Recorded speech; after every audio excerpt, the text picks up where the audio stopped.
Good evening from Flower Mound. It is time for the 2014 high school football season to kick off. Thank you for joining us tonight. Along with Taylor Wilson up here in the booth, I am Barry Probst, bringing you Flower Mound Jaguar football this year. Taylor, good to have you among the Champion Sports Radio crew. It's good to be part of the crew. I'm excited to be here tonight, kicking off this football season with the Flower Mound Jaguars and Byron Nelson Bobcats. Indeed, and they will be kicking it off in about 20 minutes, and we will bring you coaches' interviews. We got to catch up with the coaches of each team moments ago. Coach Polk with Byron Nelson of the Bobcats in his 6th year, and Coach Dane Johnson of the Flower Mound Jaguars in his 3rd year. Coach Johnson earlier with the Bernie program and got them up and running, and here he is finding himself a few years later with a challenge, kind of starting over and trying to get guys to buy in and everything, and it takes time when you get a new program under your belt and try to get everybody to join in and get on the same page. And he's lost some talent from last year. He had Connor Monahan, who split time at quarterback and wide receiver, is gone, and now it's Logan Davis's show for the time being. He's also got a couple of other senior quarterbacks backing him up, and we'll touch on all of those in just a little bit. But Taylor, we were talking off air before the game about Flower Mound's woes defensively and how badly they were outscored, and while we don't want to focus on that, they are going to have to improve those numbers to be successful this year and improve upon that 2-8 record. Yes, this is a big year for Flower Mound and Coach Johnson. Last season, defense gave up 407 points. Offense only scored 175. So that's a pretty significant difference in the scoring margin there. That's something they're really going to have to improve upon throughout this entire season and get it off to a good start tonight in order to improve on that 2-8 record.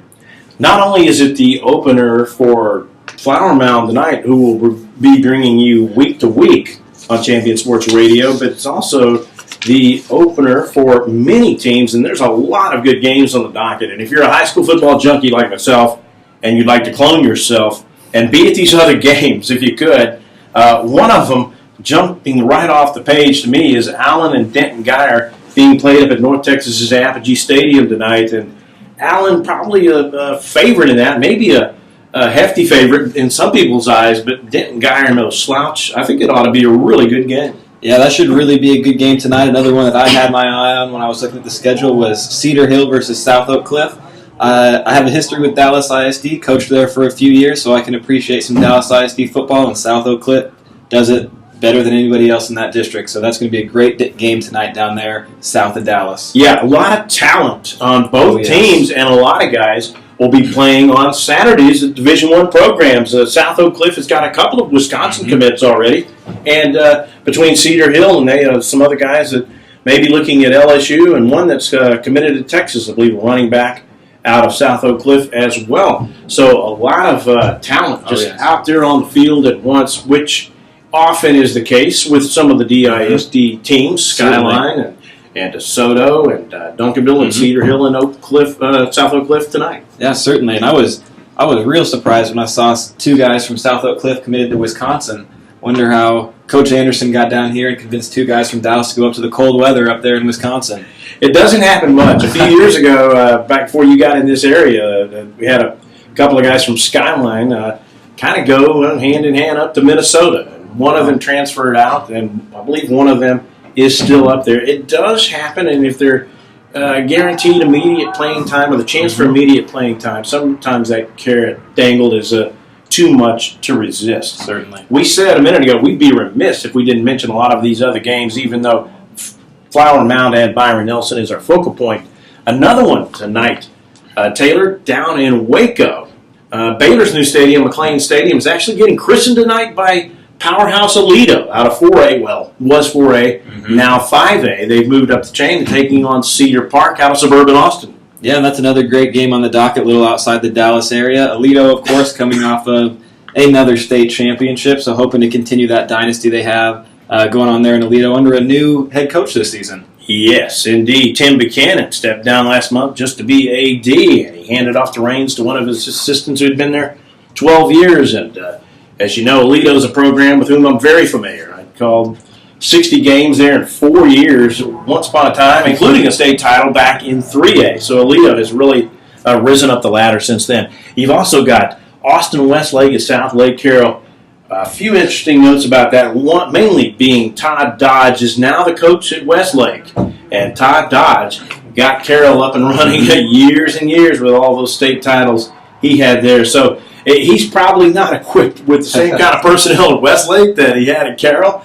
But it's an interesting storyline. And Taylor, are you at all familiar with Eastern Christian Academy out of Maryland? I am not familiar with that school coming out of Maryland, coming down here to play Euless Trinity this evening. Are you, Barry? I could say let me educate you, but that might be a stretch. The funny thing is, they might as well be in District 7-6A because their first 3 weeks of the season, they're taking on Euless Trinity, DeSoto, and Capel.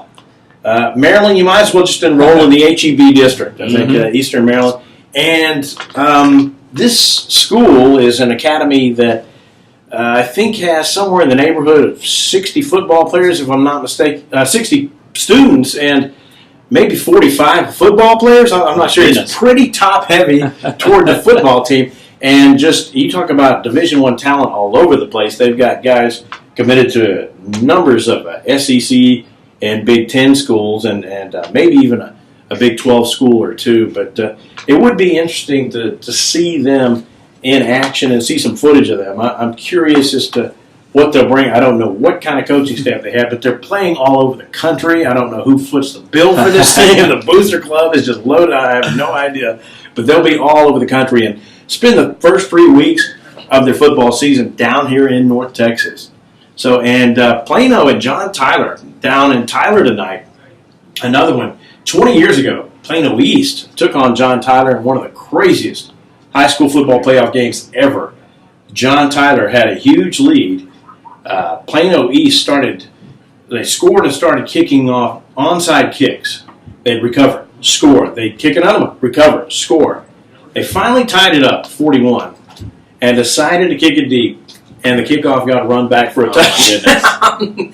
And you can search YouTube. The play-by-play from a cable company is out there online, and it's something kind of a crazy slanted nature toward Plano East. It's pretty funny and pretty eye-opening. Nonetheless, we will take a break and come back here when the pregame show of Flower Mound Jaguar football continues. In just a moment, you're listening to Champion Sports Radio.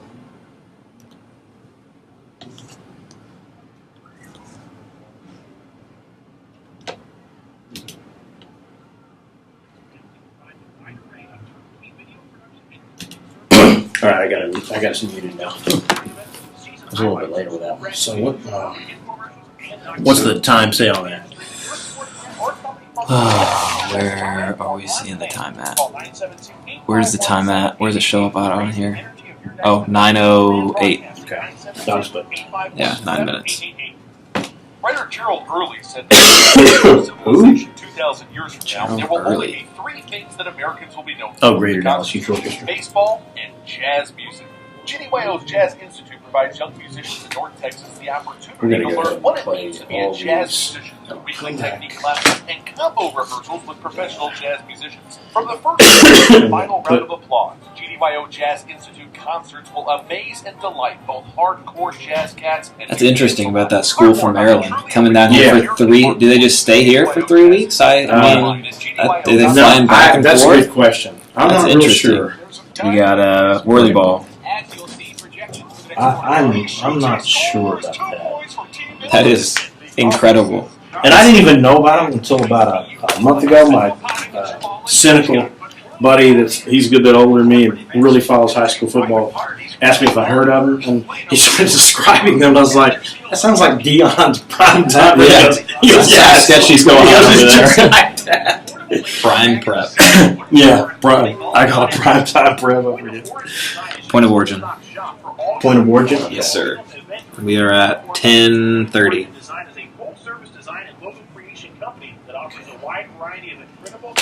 And when we come back, are we going to Coach Johnson or Polk? We'll go to Polk first. Okay. I'm going to come back now.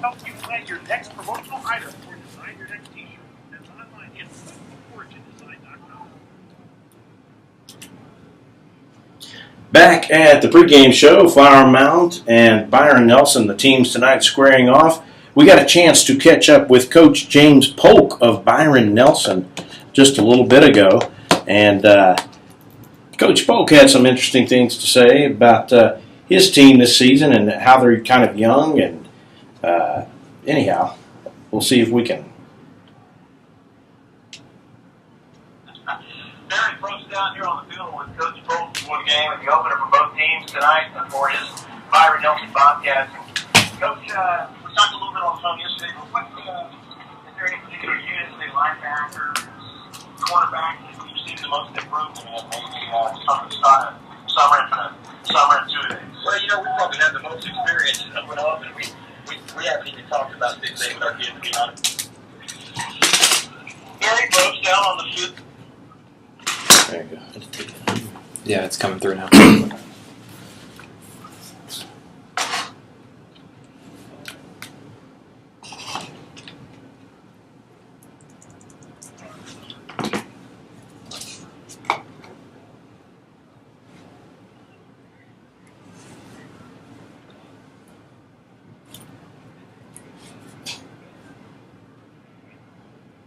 I'll ask him next week if he's got a secondary thing we can plug in to prevent doing all that. Yeah.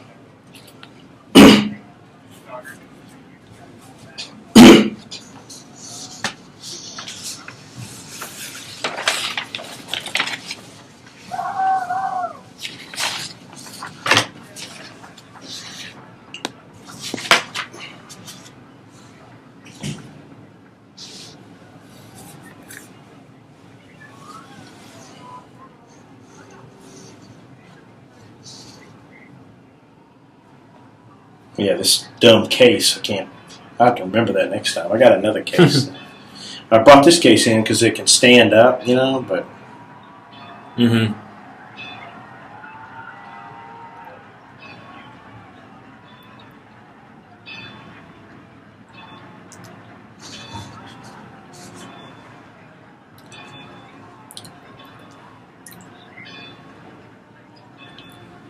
And that was Coach James Polk of Byron Nelson moments ago, telling us about his team being a mix of young and old. Now we get to listen to Coach Dane Johnson here.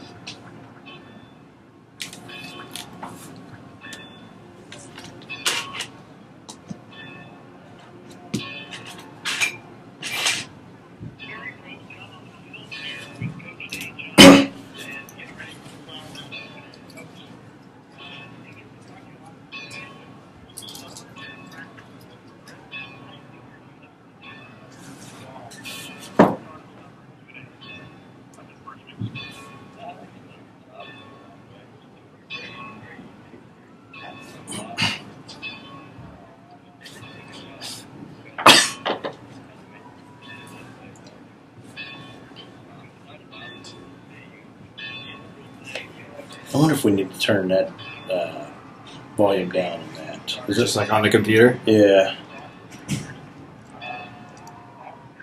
Yeah, so we don't hear like feedback. Yeah. Yeah, that's probably good. I think we just played Coach Johnson's interview twice. We started it. Oh. Actually, we played Coach Polk's before. Okay, I thought we played Coach Johnson twice.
national and state colors will be presented by the Flower Mound High School Air Force Junior ROTC, led by Group Commander Cadet Cody Jones and Deputy Commander Cadet Major Kennedy.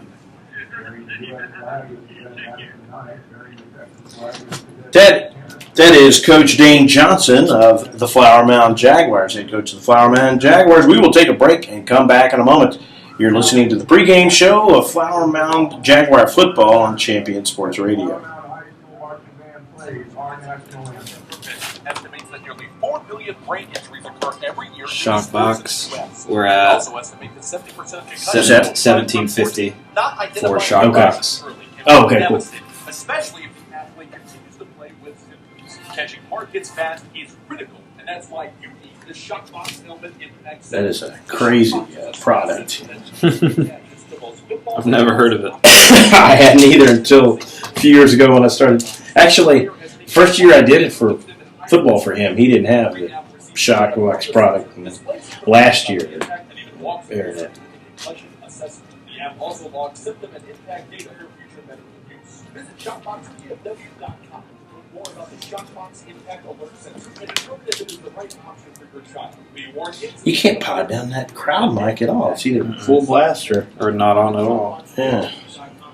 Shockboxdfw.com.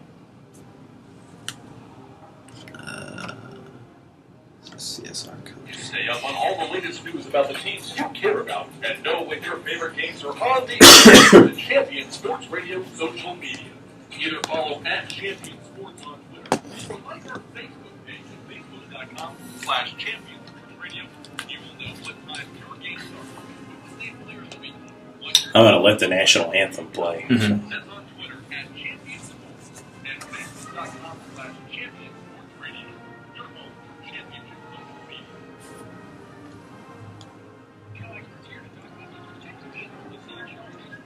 Flat shell. Protect your engine better than Shell and And it's at 1930. Did he have this pregame sponsor? Let me pull that up real quick.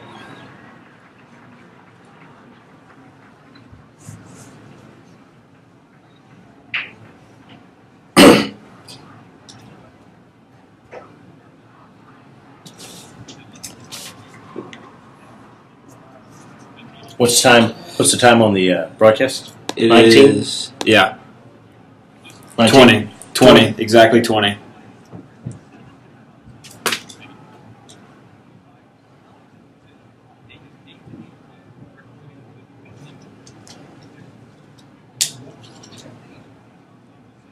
Oh, that's the Jazz one. Ladies and gentlemen, tonight's captain from the White I'll bring it back into this.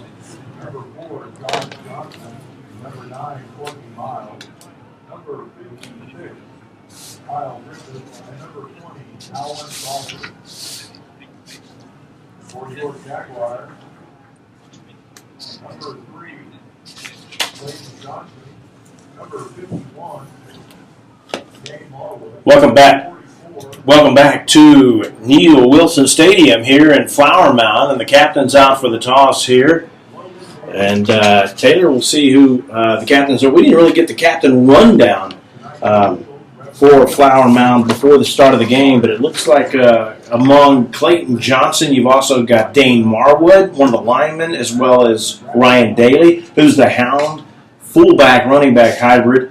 Also, Logan Davis, the quarterback, and Evan Curl, their big 6'5", 285-pound left tackle who's got some offers to the Ivy League. Looks like Harvard and maybe a couple of others out. Yeah, he has offers from quite a few schools, a wide range from Harvard to Tulsa to Central Arkansas and Fresno State, so he's getting interest all over the country. Very good. And it looks like Byron Nelson has won this toss and has elected to receive the opening kickoff. And their captains that were out on the field are quarterback Preston Hare, Alwyn Crawford, Josh Johnson, and Courtney Miles, their tailback.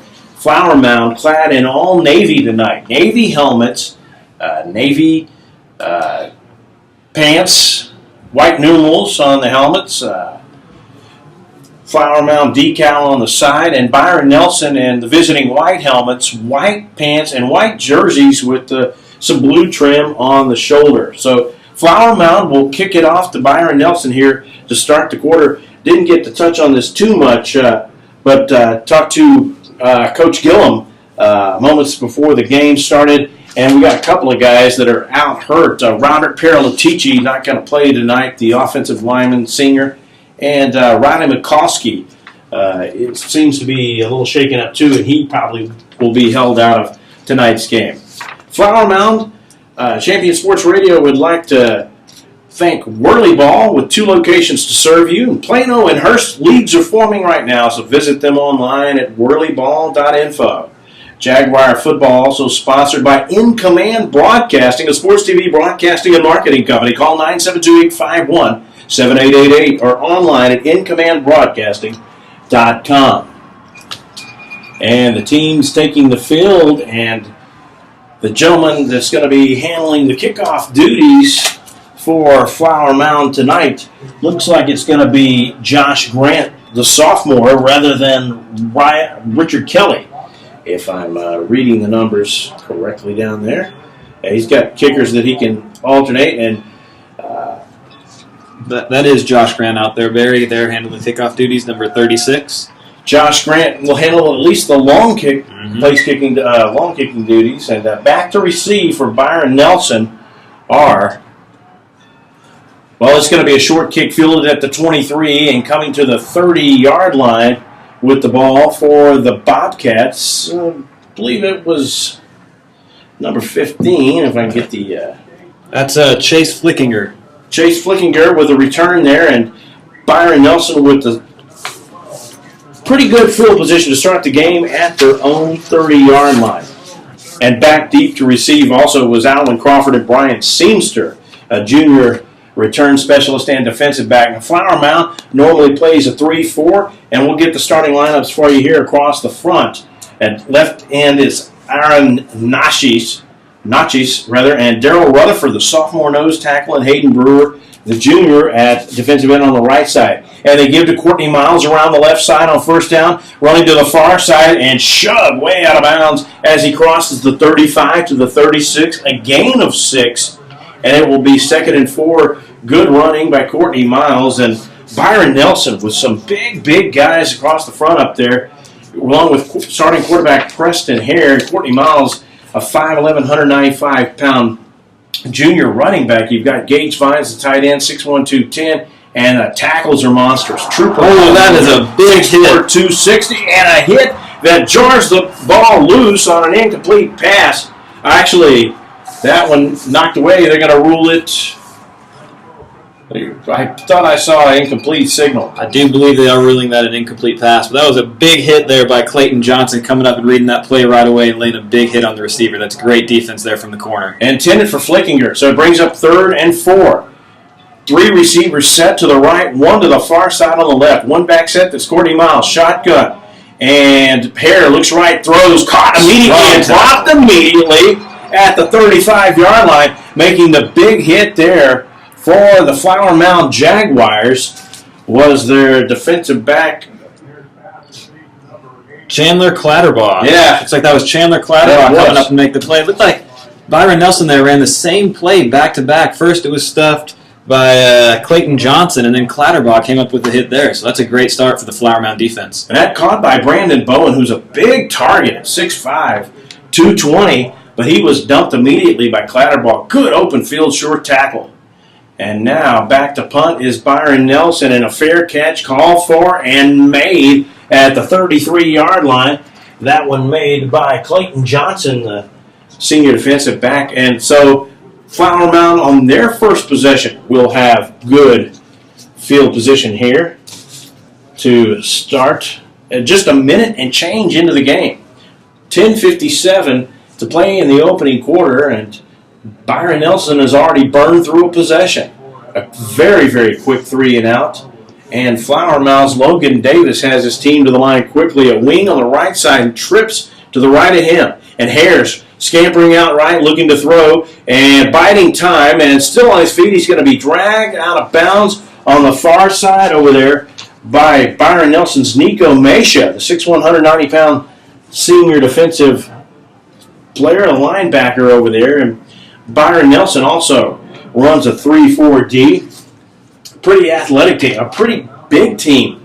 Taylor, these guys are big across the line, and they're kind of maybe diminutive in the secondary, but very big across the front seven. We can even tell clear from here from the press box, there's some big boys in there for Byron Nelson.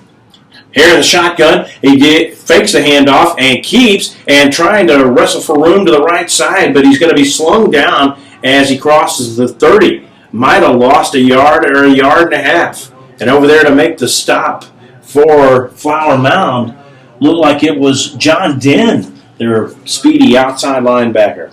Yeah, Byron Nelson's doing a good job here early, stringing them out outside, not letting quarterback Davis get outside on any of these plays. So across the front for Byron Nelson, Kellen Deesh and Duke Livingston looks like he's not in there right now. Maybe Chris Freed is in there in his place. And Logan Davis gives to the tailback, squirting through across the 40 to the 42-yard line. Goes the tailback, maybe a wingback lined up as a tailback there. Looked like he's not even in the too deep of there. Looked like it was Jordan Moore, if I saw the number correctly. I may not have. I believe that you did. Nonetheless, it's not going to be enough. It's going to be 4th and 2, not enough for the first down. So in the punt will be Richard Kelly, I believe, and standing back at about his own 24 to receive the punt will be Dan Noy. And a really good kick.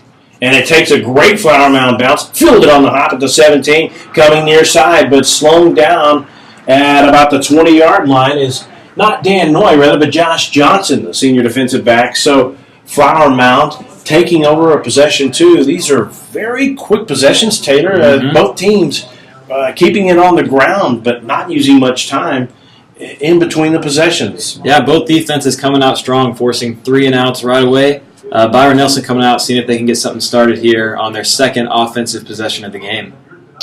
And we mentioned Big Darrell Rutherford, a sophomore across the front for Flower Mound. And also up there, Hayden Brewer, the senior, and Aaron Natchez, a junior. And the bandit on the left fakes the blitz and then peels back, and the pass is thrown and caught over the right side to about the 34-yard line, making the grab there for Byron Nelson was Gage Vines, the big tight end target, and it's enough for a first down, the first of the game for either team. Trips to the right on the near side for Byron Nelson, and a whistle blows before the play gets underway, and we've got a flag, and this one placed on the far side of the field. Maybe the receiver on the far left to the wide side kind of flinched or made a move beforehand, and that will cost the Bobcats 5 yards. No score in our game, 9:05 to play here in the opening quarter, and we've got a very big breeze that suddenly kicked up as the sun is setting here. Earlier, some clouds rolled over, and it looked like it might fire off a thunderstorm or two. And Hare keeping on the option on 1st and 15, running over left tackle, and not much doing there. He does have a big tackle in the form of Trooper Arnold, 6'4", 260-pound junior there, but no hole open that time. Also, Logan Sloninger, the left guard over there. Duke Smith, a huge center at 290, and the other two linemen, Lewis Ramos, the guard on the right, and Justin Self, the tackle. Hare flings it out, complete on the far side on 2nd and 13. The pass is caught on the far side, and dashing to the sideline with the ball for the Byron Nelson Bobcats was Courtney Miles, the running back. He gets a gain of about 6, maybe 7, and it will bring up 3rd and about 5 needed. Byron Nelson really rushing up to the line after every play, really running a quick hurry-up offense. Yeah, really quick tempo. They give to Miles, and he drags a couple of tacklers with him as he's got a lot of strength and strong legs there churning, and Miles short of the line to gain, not by much. Flower Mound making some substitutions here quickly. A couple of big guys coming up to the front. It is 4th and short, about 1 needed. Byron Nelson appears to be going for it. 2 receivers split to either side. 1 back set. Hare in the shotgun. Flower Mound with 5 in the box, kind of 7, and they hit Miles behind the line, but he surges after that and bounces off and gets that extra effort across the 45 and has the first down. That's a strong run by Miles. He was hit about a yard behind the first down, the line to gain. He was able to get a little extra yardage after that bump and get the first down. Trip short to the left side. They give to Miles again. He's got blockers around that side across the 45-50 into Flower Mound territory at the 48-yard line. A pickup of about 7 yards, maybe even close to 8. It'll be second and short coming. 7.5 minutes to play in our game in the first quarter. No score in the contest between Flower Mound and Byron Nelson. Trips this time to the right. Ball on the left hash, and as the snap gets underway, a flag flies and whistle's blown, and this may be another procedure penalty against the Byron Nelson Bobcats. Taylor, before this season, no time with the word 6A ever uttered out of my mouth, except maybe a couple of years ago when the UIL was perhaps contemplating it. But here we are with Byron Nelson in 5-6A and Flower Mound up in 6-6A. And also, something about this district we'll touch on after this play, you don't see much. It's 2nd and 9 after the short game and the penalty. And delayed handoff to Miles. Another flag flies. We might have had too many men break the huddle. I don't know what else it could be. It was on the offensive side of the ball. And that one kind of came out pretty late, unless the guy was offsides. But if it was offsides, they didn't really throw the penalty near the line of scrimmage or where a defender would have been. I'm thinking a guy may have come out. Looks like it was on the defense, offsides on the defense. Huh. Well, yeah, they're gonna. First, I thought they were walking it backwards. Yeah, they're gonna get their 5 back. So consecutive penalties there and successive plays. An illegal procedure by Byron Nelson, and then given back to them by Flower Mound's offsides penalty, their first of the game. 2 receivers split to the far side, ball on the left hash. Hare gives the handoff to Miles over left tackle. He hits, stutter steps, fumbles the ball, and I think Flower Mound may have come up with it. And the ref appears to be calling him down on the play.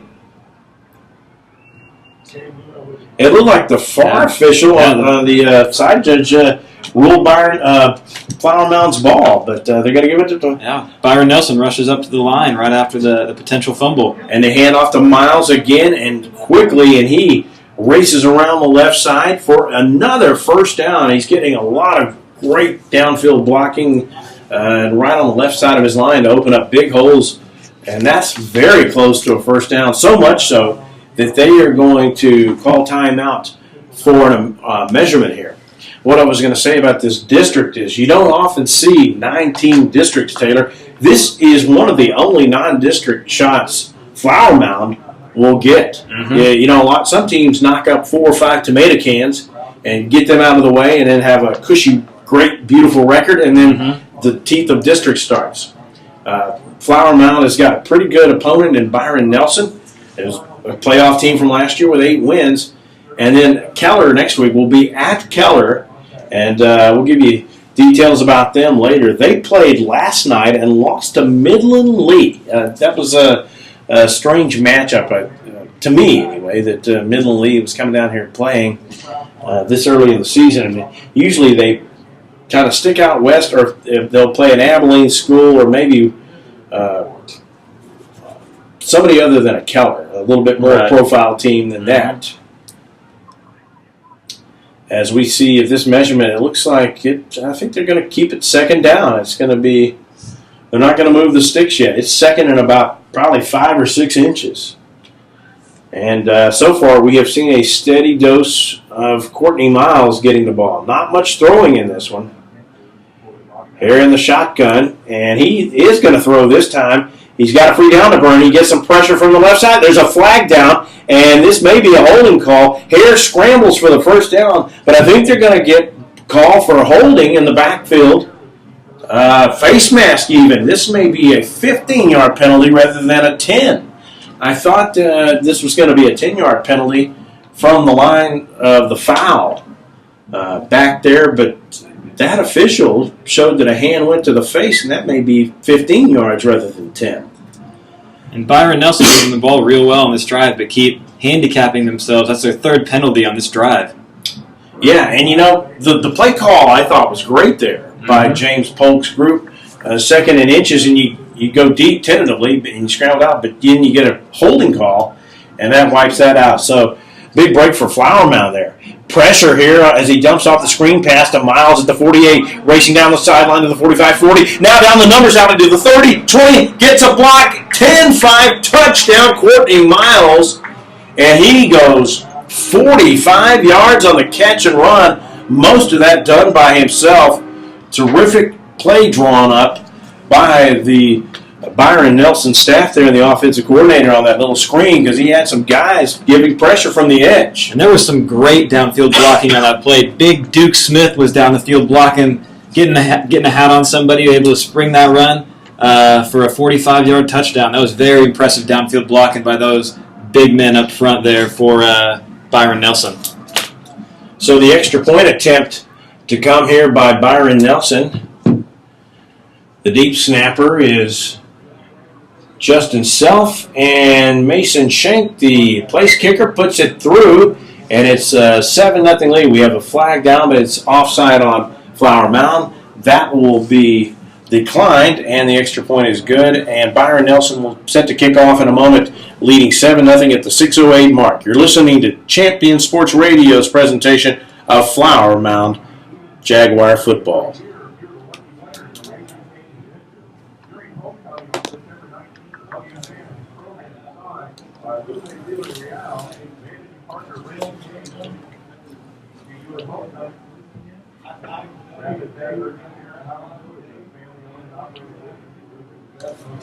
We are at 39-15.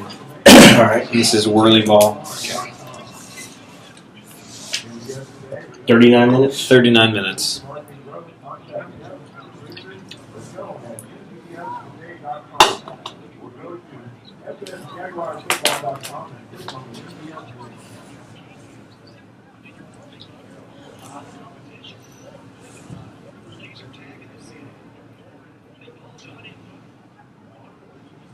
Looks like Point of origin.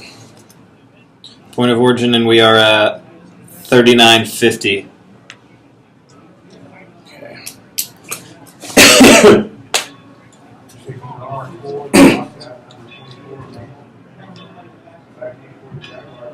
We'll get it. Yeah. We got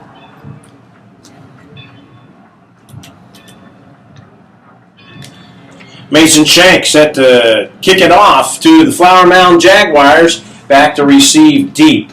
For the Jaguars are number 13, number 3 Clayton Johnson, and number 13 Chris Irvin. And this one is kicked out of bounds.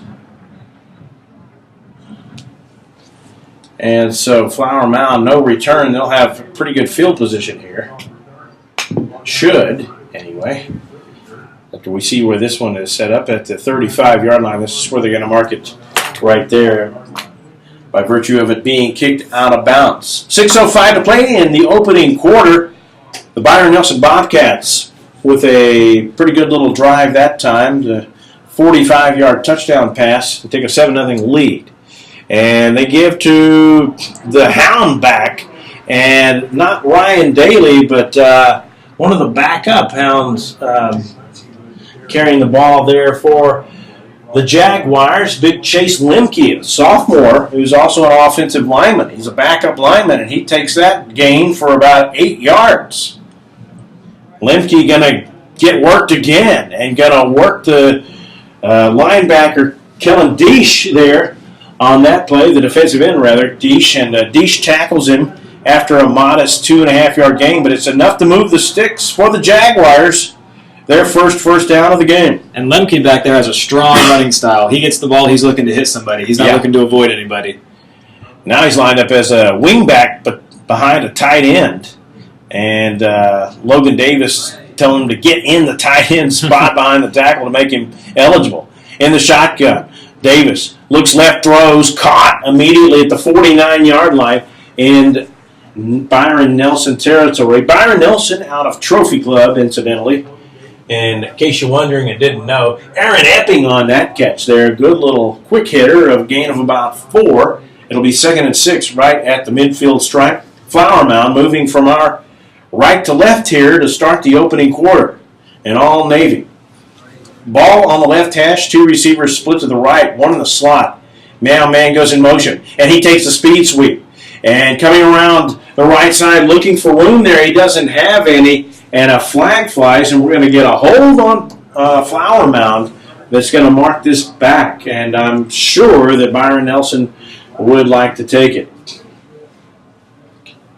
They indeed will take this 10-yard penalty. And taking that speed sweep handoff there for the Jaguars was Devin Coleman, a speedster that's a junior wide receiver, but not much blocking provided. Well, it wasn't holding, on that other side for him to get around quickly. And the outside linebacker, Beard, number 33 for Byron Nelson there, did a great job of stringing it out, ripping through that block and making that play. 4 receivers set again, and basically almost a 5 because Lemke is a wing on the right side. No backs in the backfield, and they're going to run a reverse, and coming near side now with a pitch out to the 40, 45 down the sideline, 50, 40, and now running out of bounds with the ball is Flower Mound's Barrington Alves, the junior wide receiver, and a great run by Alves. He gets a huge gain that time for the Jaguar. Another penalty, I think. Man. Wow, that Flower Mound had gone a couple of possessions without a penalty, and now all of a sudden they've had some big killer penalties right there. And that one looked totally away from the plate, Taylor, probably not even necessary. And that was another example of great downfield blocking by a big lineman. Number 52, Balin Smith, got out there and got on that cornerback, opened the way for that reverse to gain that first down. It's just too bad that somebody held away from the play, cost him that great gain that would have gotten him into Byron Nelson territory. That was a great play call, great execution, just not on the backside. Yeah, sure was. So instead of 1st and 10, they've got 2nd and 12 after the mark-off. Back inside their own territory at the 44-yard line. Shotgun formation. Davis going to tuck it under. Has room running to the right. 45 at a diagonal to the 50, and he lowers his shoulder and goes forward into a couple of Byron Nelson defensive players over there on the far sideline over there to make the stop for the Bobcats was Josh Johnson and Chris Osandu. And that's another tough run there by the quarterback, trying to spark his team by finishing that run hard. Mm-hmm.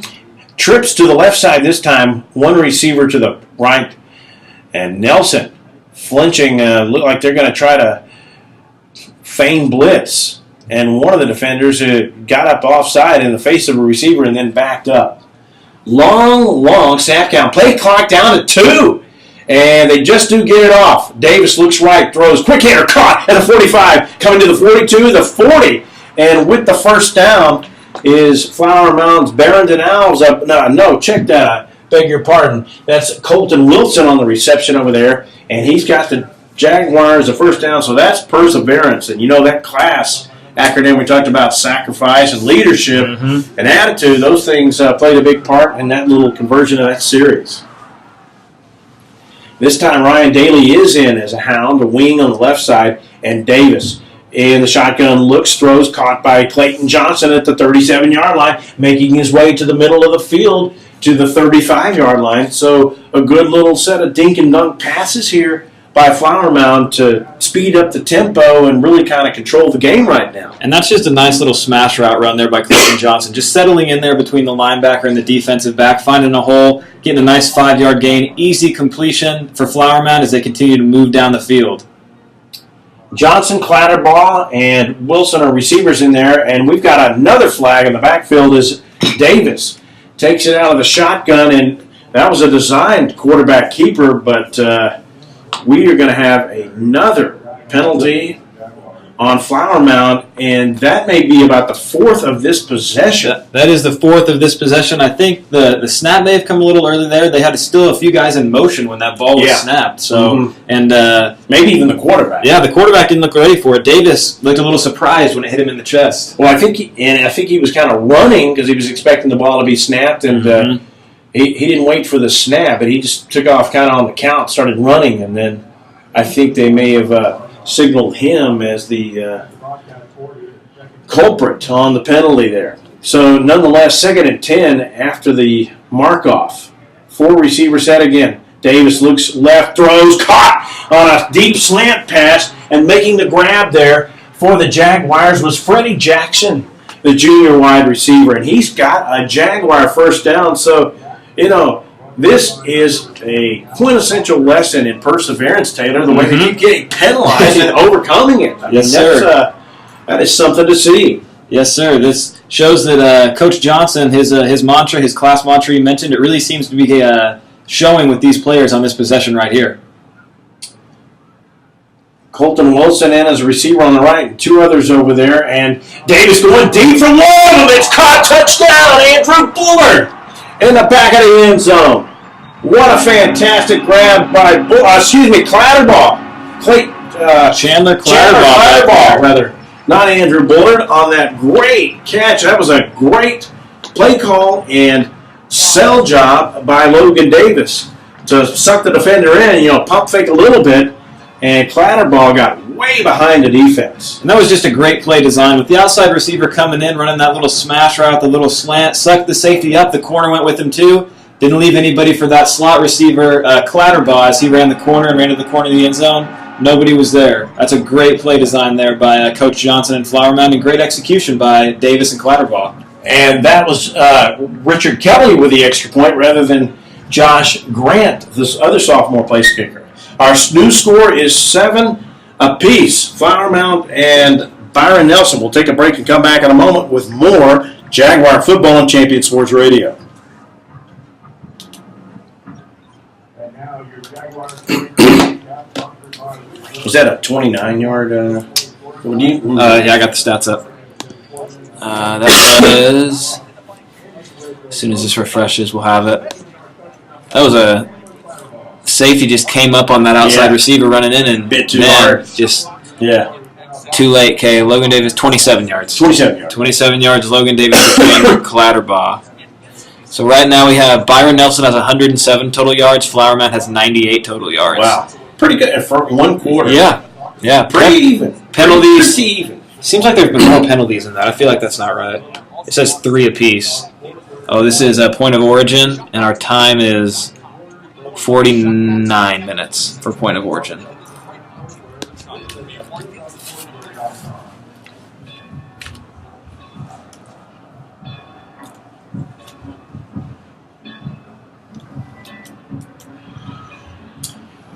Josh Grant set to kick it off, and he does so. It's fielded at the 25, coming across the 30 to the 33-yard line. We'll get the scoring drive for you here in just a moment of that, as it is Byron Nelson's Chase Flickinger bringing the kick return back, his second kick return of the night. And Taylor, we got not just an even game on the scoreboard at 7, a pretty even game statistically. Yeah, statistically, we have Byron Nelson has 107 yards here with 1 minute and 23 seconds left to go in the first quarter. Flower Mound with 98 of their own, a lot of them coming on that last drive, and they earned themselves a few extra yards because they kept pushing themselves backwards and then having to regain the yards that they had already gained. So it's an evenly matched game so far. Yeah, they almost moved up and down the football field 2 times at the drive.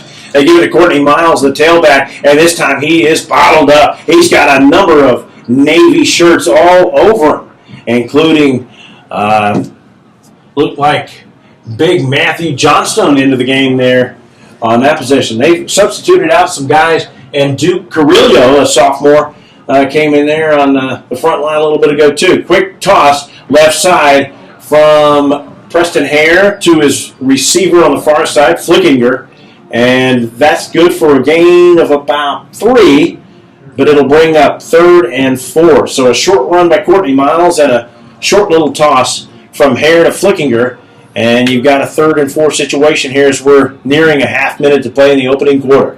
Here, in the shotgun, rolling out right under pressure, throws near side, incomplete.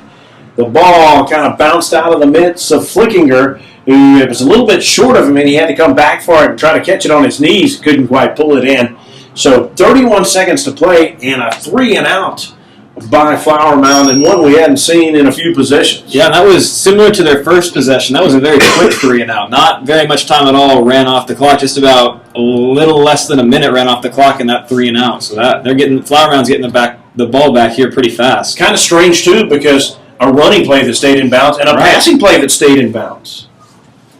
And 2 double safeties back there to receive the ball. Clayton Johnston and also Clatterball. And this one's snapped over the head of Mason Shank, and he retrieves it and picks it up. And he tries to punt it, and he is walloped as he does, but he does punt it downfield. And it's fielded at the 40, coming near side in the 35, the 30, and to the 25, and pulled down is Clayton Johnston. And he has a touchdown-saving tackle made by Dylan Tillotson. And that is one of the crazier plays you will see. A snap over the punter's head, goes all the way back to the goal line. Normally they would teach you to boot that back to the back of the end zone so you just get a safety. Instead, the punter picks it up, punts it while getting tackled by 2 or 3 guys. Still gets, a 30-yard punt off. Yeah. You see all the Flower Mound coaches screaming, no, don't field it. Clayton Johnson catches it and gains about 20 yards on a return. That's about as crazy as a play as you can see on a punt of all things. Yeah, maybe some violations made of fundamentals, but it kind of worked out for each team. Yeah, that was great. Shotgun formation, and Davis gives to Lemke, the big fullback in there, the hound back as they call him, and he plunges forward for a couple of yards across the 24 to the 22-yard line. Well, maybe just about a gain of a yard and a half. And call it 3rd and 8. That's going to be the end of the quarter. Our score is Flower Mound 7, Byron Nelson 7. Great game on hand here tonight, folks, at Neil Wilson Stadium in Flower Mound. We'll take a break and come back in a moment with more Jaguar football at ChampionSportsRadio.com. Ladies and gentlemen, please direct your attention to the northwest corner of the end zone. In demand, we are at 54 minutes. What's the timecast on the 54 minutes. And it's in. What is it? 54. 54? 54. And it's in Second command. quarter. We're at 54.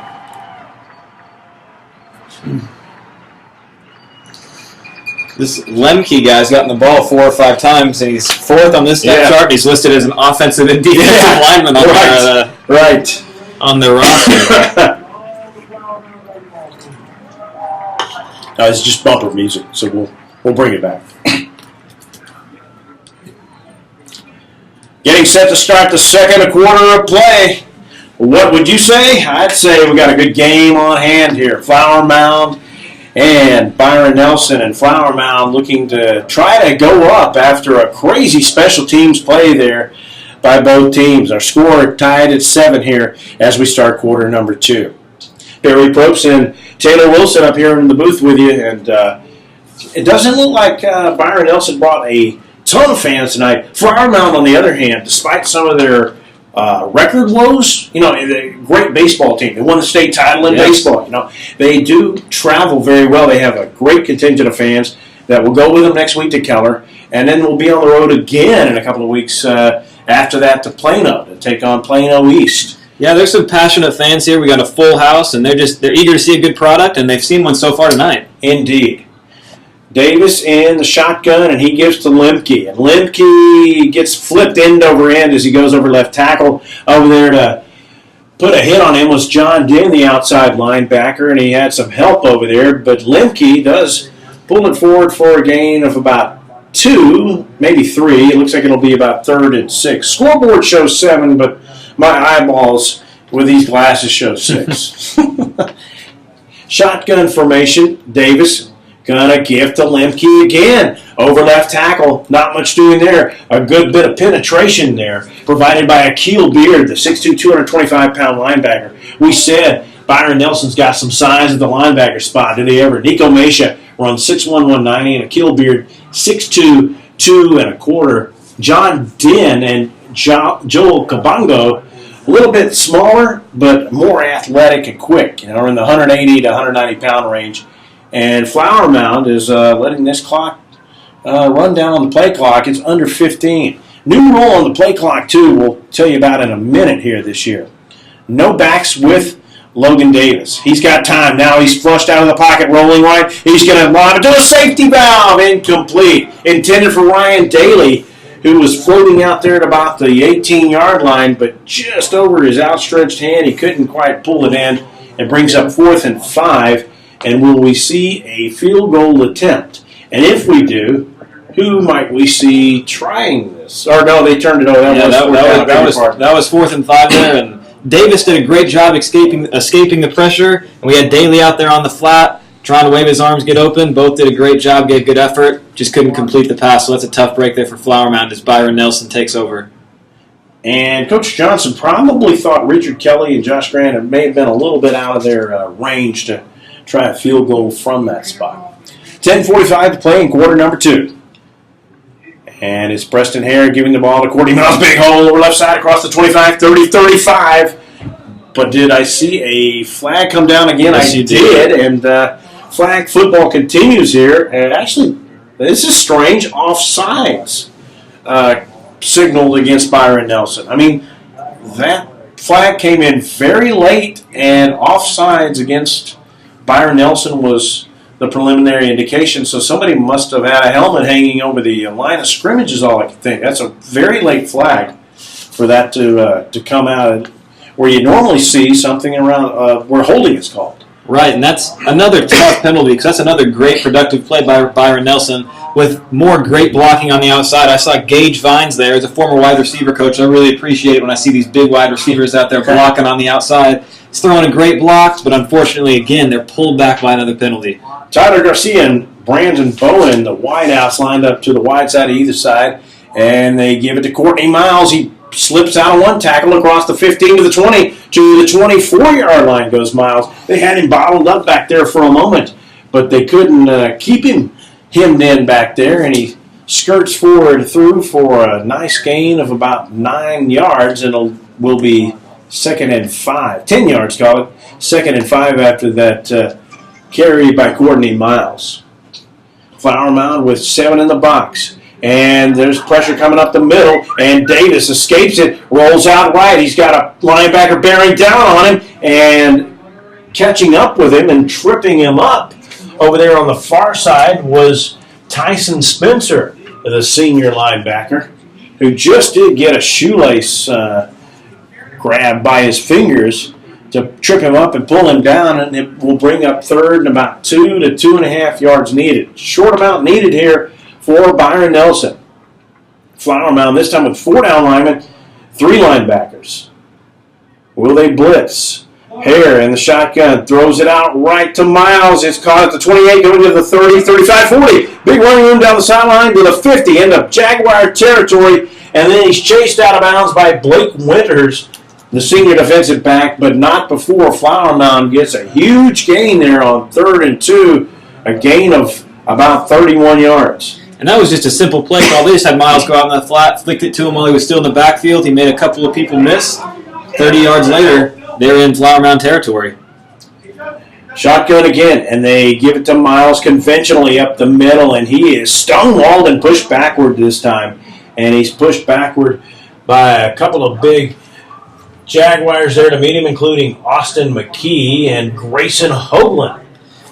And it looks like Byron Nelson has Gabe Luna in there at tailback now. Miles seems to be taking a quick rest there. Number 18, Gabe Luna there at tailback for Byron Nelson. Check that, you're right. And maybe that explains why he couldn't get through the hole so quickly, because he wasn't Courtney Miles.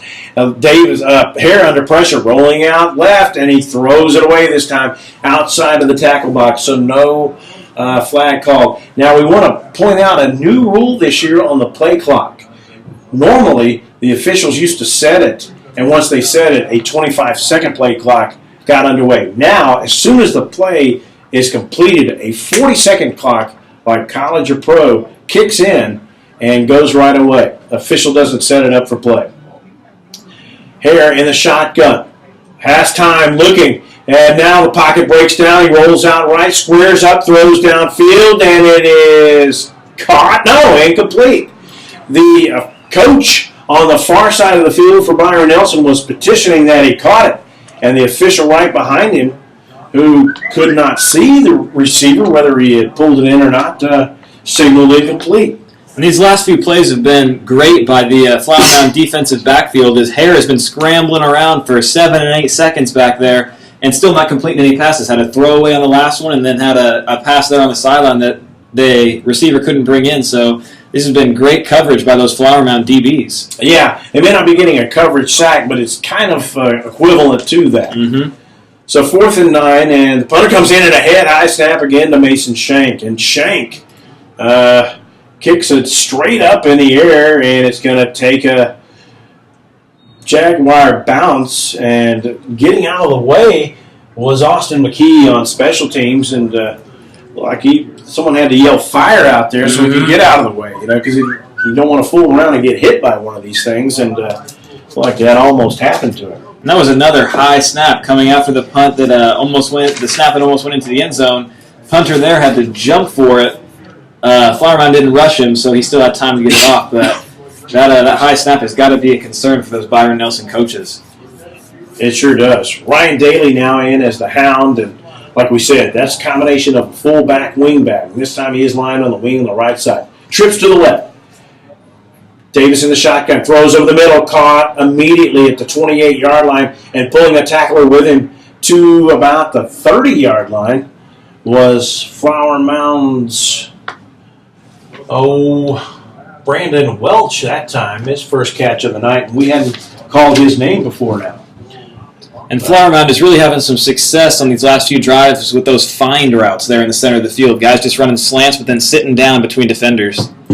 Thomas Jeffries in the game, too, lined up wide on the left. And this is another quick toss thrown to the right side, and it is caught immediately by Flower Mound's Dillian Gorlick, on the near side, the junior wide receiver. So a lot of guys getting into the act here. Now Colton Wilson back into the game for Flower Mound. They are running in and out of rotation of about 6 to 8 receivers. Oh, and did I see lightning in the distance there? I did just see a lightning strike. We're up in the press box. Over to our left, it appeared as though we just saw a lightning strike. We'll keep an eye on that and keep you posted as to what comes here. Nice pump fake by Davis, but he's under pressure, rolling out right. He has to scramble and just throw it away, and he got outside of the tackle box to do so no intentional grounding called. It'll bring up 2nd and 10. He gave a great pump fake back there, Taylor did Davis, but then no one bit on it enough to free themselves up, it appeared. And that was the big linebacker, Nico Mesha, for Byron Nelson there, putting the pressure on, forcing Davis to throw that ball out of bounds. And in this time, we've got Noble Newton, Nick Ryan into the game, lined up to the right side. Ball on the right hash, 2nd and 10. 34-yard line. And their own 34 are the Jaguars. Operating right there, and Logan Davis in the shotgun. Looking downfield, he is flushed out again to his right. Got to tuck it under and got to be pulled out of bounds by John Dent as he gets near the line of scrimmage again. Not anything gained on there. They're going to roll him down in bounds as the clock continues to roll. I thought he got out of bounds maybe. And the wind's kind of kicking up here. We said the wind was blowing pretty gustily a little bit ago, and the flags are going from our right to left. So looks like south to north maybe, if I'm got the bearings of this stadium correct. 3rd and 13, they're going to mark it down at the 36-yard line. 6:26 to play here in quarter number 2. Score tied at 7. Davis with time throws over the middle, deep route, and no flag. There's a flag. I thought that perhaps Byron Nelson's Akil Beard was kind of hanging on to the back of Brendan Alves, but the flag didn't fly at first, and then it came late. And Davis taking a risk there, throwing into what looked like double coverage. Yeah. And it looks like it's going to end up paying off, even though it didn't result in a completion. It looks like they're going to get a penalty here that's going to give them first down. The play looked like kind of a spot pattern toss, and he was having Brendan Alves go out to a particular spot, and he said, I'm going to just put it there. And Akil Beard's like, no, you're not getting there. And he just kind of hung on to him. And they caught him and then flagged him for that. And what it should be an automatic first down Yeah, it looks like they're moving the chains now. Actually, maybe they're just calling it holding because they just assessed a 5-yard penalty rather than interference. But he was holding him pretty far down the field. Shotgun 1st and 10 now, and they give to a new back into the game, and that would be, if I'm reading the number correctly, is it Jordan Moore? But I'm not sure if we don't have that man on the roster. We do not have a number 22 on our find out roster. Try to find out who that is for you here in a moment. Maybe Jordan Moore switched numbers. In the shotgun is Davis, and he gives to that tailback again, coming near side, and he's going to be hauled down immediately. And making the stop there was Nico Mesha, the big 190-pound senior linebacker. And we continue to see some little flashes of lightning off in the distance. And I don't know if the officials have notified the coaches of this yet. Yeah, with about 5 minutes left here before halftime, I think we've seen 3 or 4 lightning strikes here off to our left from the press box. So we'll see if that continues throughout the rest of the half. In the shotgun is Logan Davis with one setback there with him. And now we get an illegal procedure penalty called against Flower Mound. And I think that might be the 7th Jaguar penalty of the game.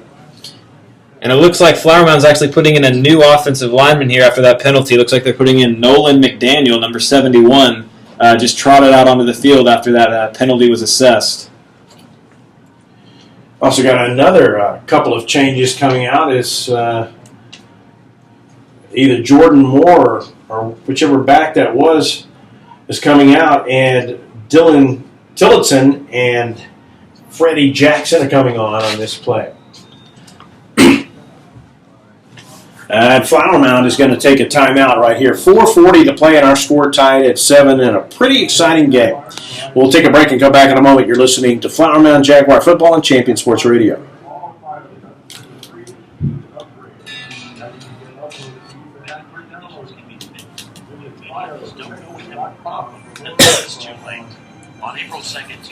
Living for Zachary. That's it.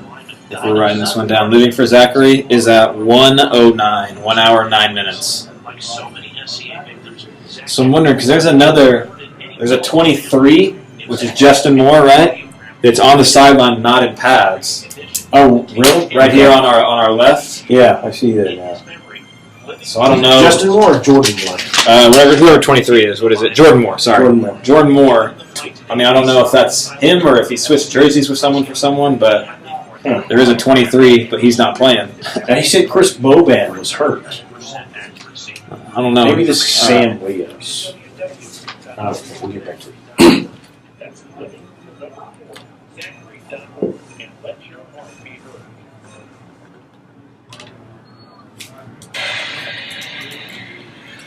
Third and 11, and Flower Mound heaves it incomplete. Does Logan Davis on 3rd and 11. It brings up 4th and 11.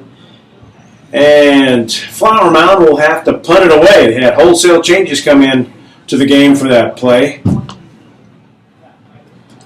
And now with 4.5 minutes left, they're going to hope they can punt this away, get their defense to get a quick stop, and hopefully get the ball back before halftime so they can have a shot at the lead heading into the locker room. 4:35 to play, and back to receive it for Byron Nelson is Joe Grootman. And this punt's kind of a wobbler that goes out of bounds. It's going to end up being a fairly short kick of about 20 yards or so. We'll see what the ultimate spot is on this. I think about a 27-yard punt. And some whistles from the officials blow periodically at the 4:28 mark. And we continue to see some lightning off in the distance out to our left at the northeast of here.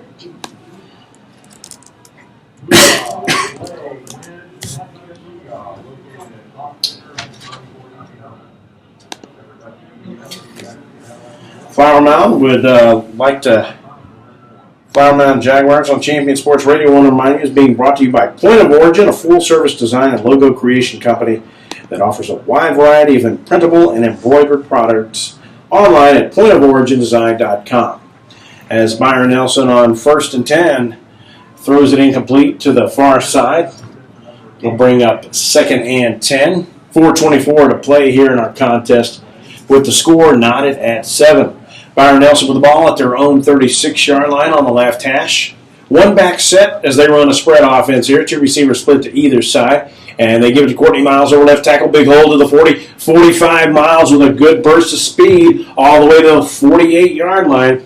And he is wrestled down there by a couple of Jaguars, including Tyson Spencer, in on the stop, and not before Miles can step off a run of about 12 yards and a Bobcat first down. Hare on first down, throws near side, dropped. It was caught for a moment, but not able to hang on to the ball was Tyler Garcia, maybe getting a little bit ahead of himself there with the pass play. Yeah, Tyler Garcia, he came back to the ball well, just looked like he wanted to cut up field before he had secured it there after running that short hitch route. It is now 2nd and 10. They give to Miles straight up the middle. Big hole across the 50 to the 46-yard line in Jaguar territory. And Miles with a great set of legs here. And Courtney Miles continues to be the heart and soul of this Byron Nelson offense. You get the ball in his hands, they've really been moving it down the field.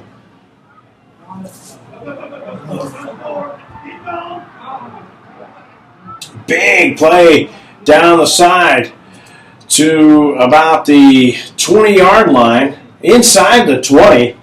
And that was Courtney Miles again. His helmet pops off, and he's got to run off and take a break. 3:39 here in the first half. Ball on the 20. Score tied at 7. 2 backs this time back there, and they give to Garcia. He bounces off a tackle. Flag flies. Now reversing field, coming to the 15, to the 10, and he's going to be tripped up as he reaches the 12-yard line by Blake Winters making the stop.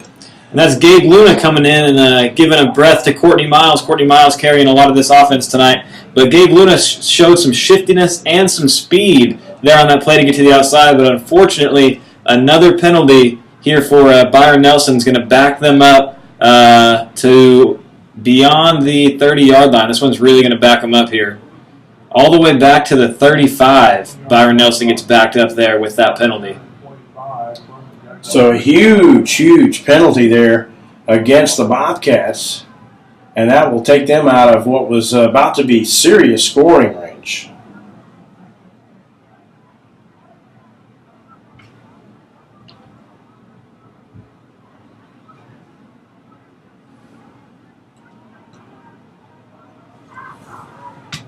And they give it to Garcia again, and another flag flies. We've got a lot of flags flying here, play after play. We'll get the meaning of this one. It flies at about the 30 on the near side. It was 1st and 25 on that play. And it looks like they're going to be backed up further. Yeah, another holding call at the 3:10 mark.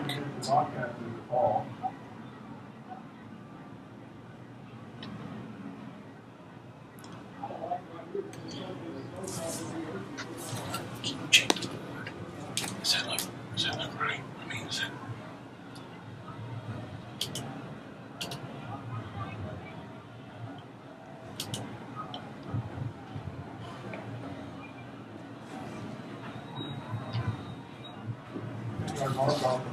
So the ball will be placed at the 41-yard line. 3:04 to play and counting here before halftime. One back set. It is Hare in the shotgun. Pitches out on the option to Miles. They've got him bottled up back at the 43-yard line. And a great play made by the defense over there, and the linebacker swarming to the ball. In on the stop for the Flower Mound Jaguars, and that was big Colin Alford, the senior, and he also had help from Grayson Hoagland. A great play made on Courtney Miles that time, a loss of 3, and it brings up 2nd and 33. They give to Miles again, straight up the middle, and they're waiting for him this time, Taylor Wilson. They got him slowed down after several long carries, and he just manages 2 on that one. It'll be 3rd and 30. You can't make a pass interference penalty here. You got to not do that. Yes, that's really the only thing. And with 2 minutes left, it looks like if Flower Mound can get a stop here, they're going to get a chance to get the ball back before we head into the locker room. 2:05 and counting. 3rd and 30. In the shotgun is Hare. Big pressure coming. He swings it out, picked off at the 42, going down the sideline to the 50-40 and out of bounds on the far side. And the tackle made by Hare.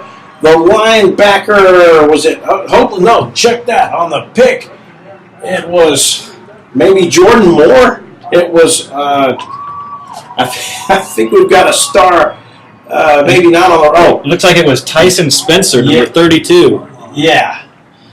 Tyson Spencer with the play. Really, Byron Nelson coming out with a screen on that play, which is a great call because hopefully the defense drops back with the receivers all running fades. But Tyson Spencer, really playing his responsibilities, getting the pick and almost going all the way, if not for a saving tackle there by the quarterback Hare. Huge play made by them. Tyson Spencer in the Flower Mound D to get the ball back. And it's Logan Davis on first down. Tucks it under. Reverses field at the 35, 30, 25, 20 down the sideline. 15, 10 inside the 10. But another flag flies inside the 15-yard line. The first down may hold up, but part of it would be wiped out. And that looked like a penalty that came well downfield. I think a receiver there blocking on the outside as Davis ran by may end up getting called for holding here. That was a great job by Davis there, getting outside the pocket. Made a great move there on the defensive end who came up to try to make the play. Got outside and gained about 20 yards to get them down in scoring territory. We'll wait and see here what the penalty is as the referees deliberate there in the middle of the field. 1:44 to play. We're pretty sure that some of this will get wiped out, but we're not sure how much.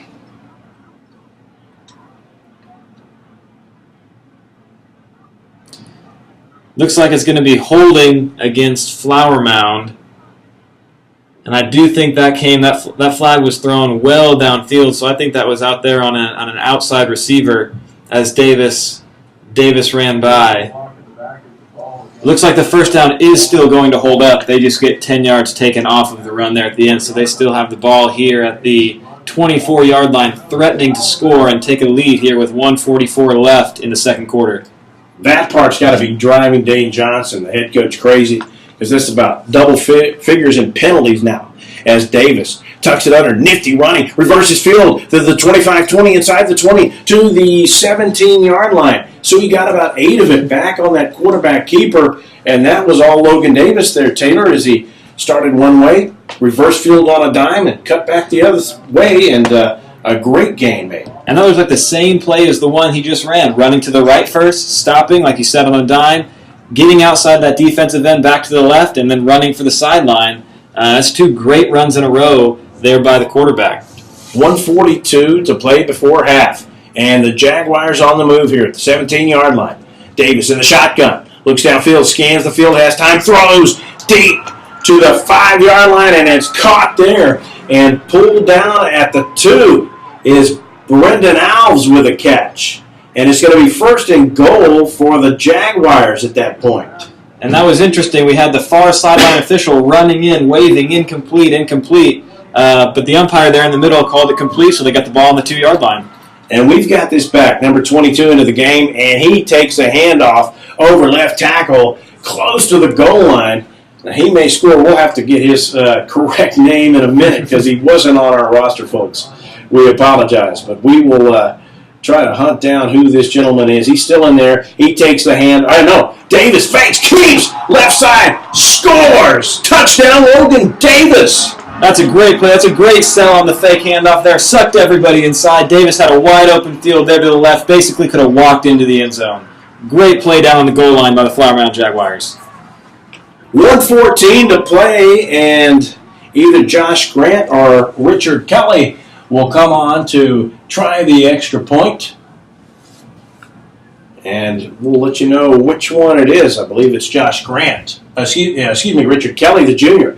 The snap is down. The snap is good. The hold down and the kick up and good by Richard Kelly. And now the Jaguars have taken their first lead of the game, 14-7. 1:14 to play before half. We'll take a break and come back in a moment with more Jaguar football on ChampionSportsRadio.com. This broadcast is under the direction and is copyrighted. As you'll see, projections for next quarter on. He shoots, he scores. Twirly ball. And we're at 1:21. 1 hour, Yeah. 21 minutes. What's the time? 1 hour, 21 minutes. Corporate events, team building, and private parties, Whirly Ball and Purse of Plano is electric fun. Test your skills on the Sit around in your Whirly Bug for a Whirly Ball competition, or play the most affordable laser tag in the city. Learn more at whirlyball.info.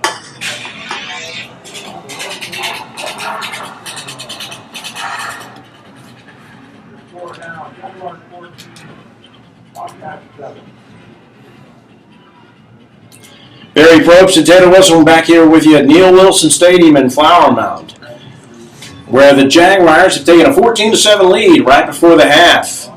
And back to receive the ball for the Byron Nelson Bobcats are both Brian Seamster and Alwyn Crawford. And this kick is taken short by Courtney Miles at the 20, coming to the 25, 30, 35. So Mr. Miles, a do-it-all guy. Tailback by position on offense and a special team return guy. Takes it up the field pretty good ways.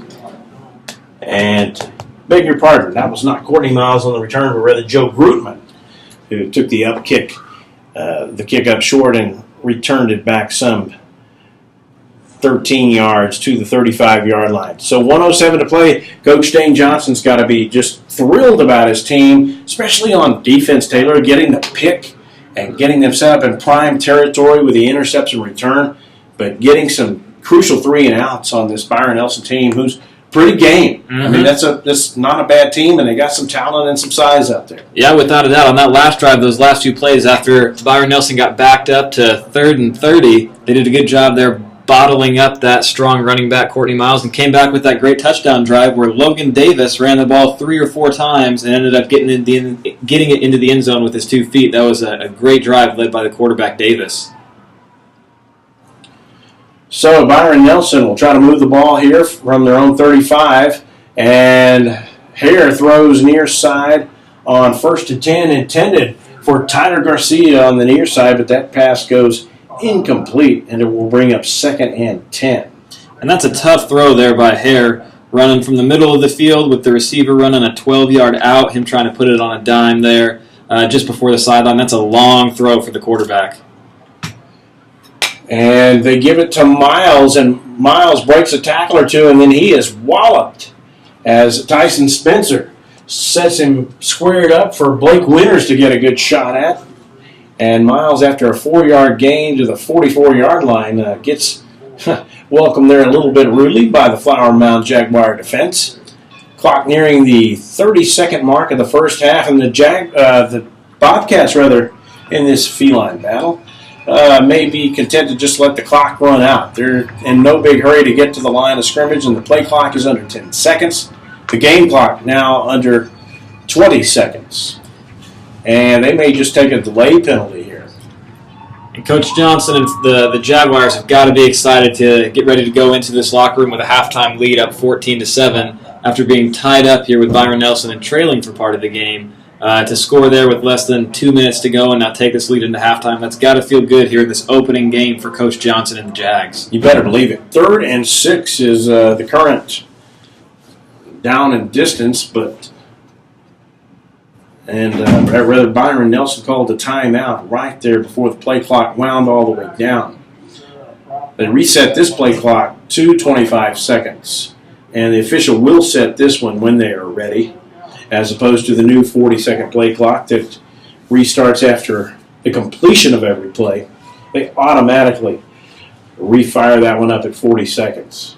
And after taking that penalty, I would think that Byron Nelson would just come out here and maybe take a knee. I don't know that they're going to run another play the way they let the clock wind down, but we'll see here in just a second if they choose to try to throw into the end zone, run it up the middle, or just take a quick knee here with 16 seconds remaining. If they hadn't thrown that pick earlier, they might be more inclined to try something different. But they give it to Courtney Miles. He's got running room around the right side across the 40, 45, 50 to the 40, inside the 40 in Jaguar territory.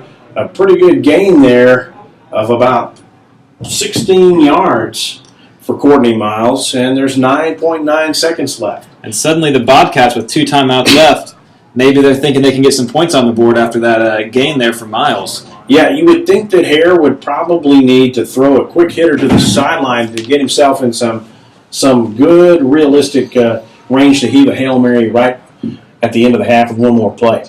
Hare rolls out right, looks to throws toward the sideline. No one's there. His receivers must have broken off the routes totally differently than what he was expecting. The game clock now down to 5.6 seconds left, and they're 40 yards away from pay dirt, facing 2nd and 10. But that was a big-time busted communication. Yeah, it looked like both receivers there on the right side both turned inside. Looked like Hare expected at least one of them to turn outside as he fired that pass towards the sideline. Just a little miscommunication now here with just 5.6 seconds left. We'll see if Hare's got the arm to heave it 40 yards in the air into the end zone. This would probably be the last play of the half. I wouldn't think they'd have time for two. Shotgun, Hare, 5-step drop, looks downfield, rolls out right, tries to square up, does throw deep. Going to be short of the line to gain. It was almost catchable, though, by the receiver, who took a lick. And it looked like one of the defensive backs for Flower Mound, Chris Irvin, may have put a pop on the intended receiver for Byron Nelson, Dan Noy. Noy gets up a little bit slowly and woozy at that, and that is the end of the first half, folks. A great one here in Flower Mound at Neil Wilson Stadium with our score, Flower Mound 14, Byron Nelson 7. We will take a break and come back in a moment with a halftime show of Flower Mound football here on ChampionSportsRadio.com.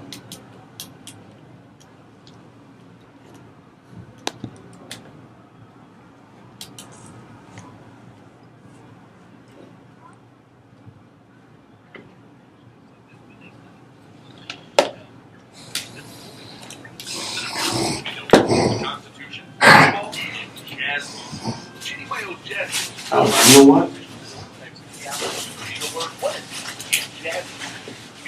That guy came in late with this. This has got let's take a look at this. Oh, 22. See if 22's in there. Christopher Bowman. But I was told he was hurt. Didn't he tell you that right before the game? Yeah. On the field? Yeah, Mark Gillum. No, Dane Johnson. Yeah. Mark Gillum. And who's Mark Gillum? He's an assistant coach. Oh, okay. Well, yeah, we'll come back real quick. it's the change. And he's got a. I'll come back.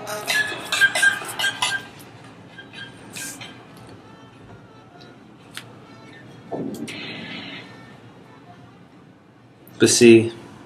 Halftime here at Neil Wilson Stadium in Flower Mound. Barry Probst, Taylor Wilson with you here.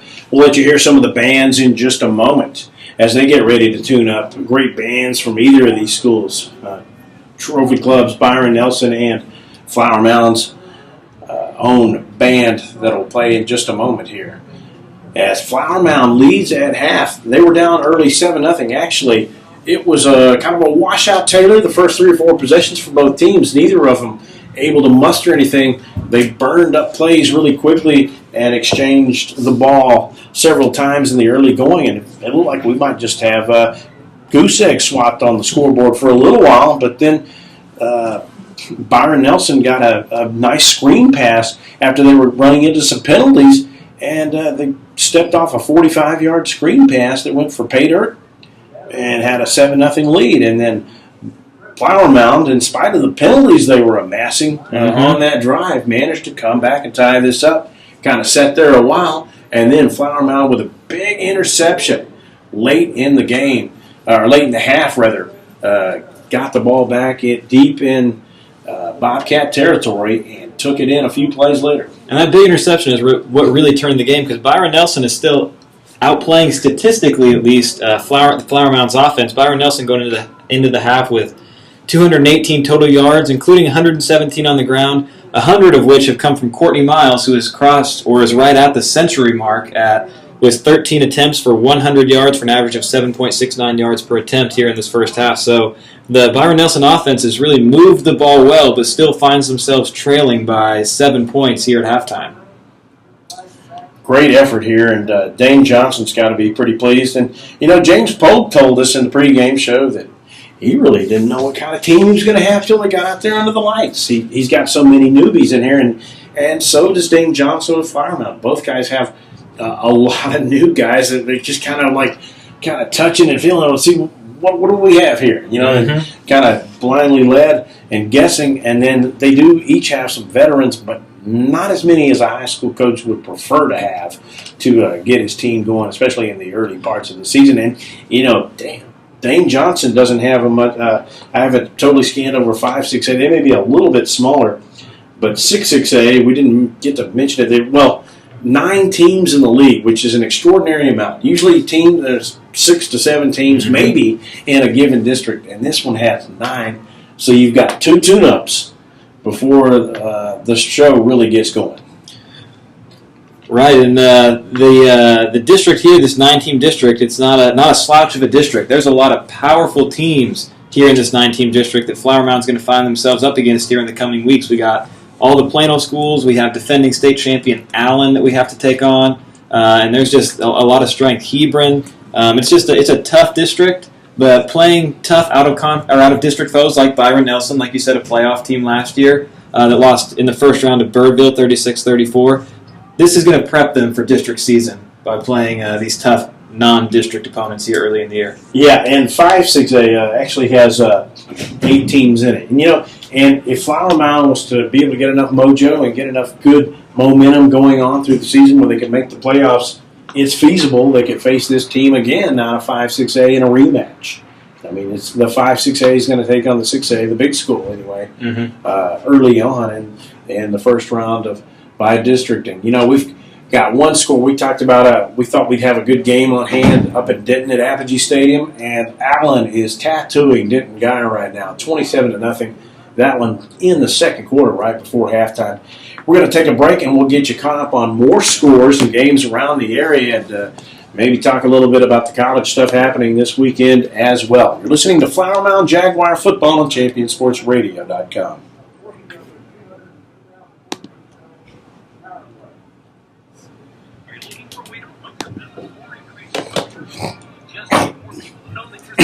Join the Champion Sports Radio team and advertise during these games. I think this is just a CSR ad for an ad. Radio has broadcast over 600 But games the time is 1:34. Champion Sports Radio wants to help you use major high school sports to reach thousands of local fans right in your community. Think about it. Die-hard fans just like you tune in each and every week, giving your business unparalleled access to the community. It's the perfect way for smaller individual businesses to cultivate a core clientele or expand their already loyal customer base. To secure your prime commercial spot during the broadcast, contact Thomas Lee at Champion Sports Radio by phone at 972-741-0334. That's 972-741-0334 or online at ChampionSportsRadio.com. Champion Sports Radio. And you have that plug all the way in, right? I mean, as far in as it'll go. I mean, there's a little bit showing, but it won't. That's as far in as it can possibly go. Shockbox. At 1:35. Yeah, that's. This one goes right here. This one goes into your laptop, right? Yep. I can't. I'm pushing. I can't go in any further than it already is. Oh my goodness.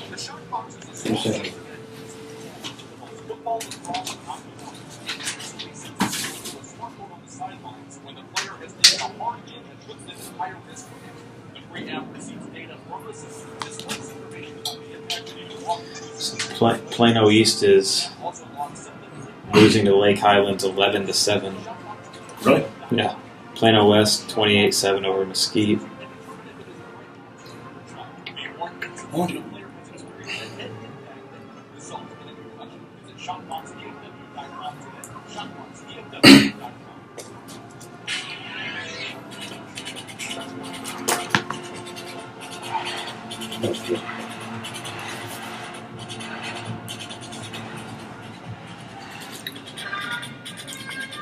Halftime here at Neil Wilson Stadium in Flower Mound, where the Jaguars have a 14-7 lead upon the Byron Nelson Bobcats. Barry Probst and Taylor Wilson with you this evening up here in Flower Mound. And we're going to let you listen to one of the bands here for just a moment.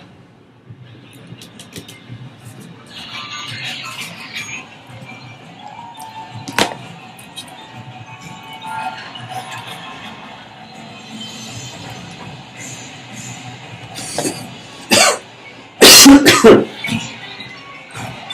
me see.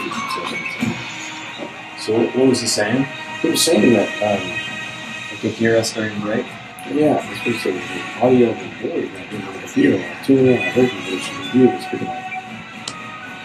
Can you pull up your phone again and see if it, and take it out in the hall and see if you hear it in there and see how it sounds?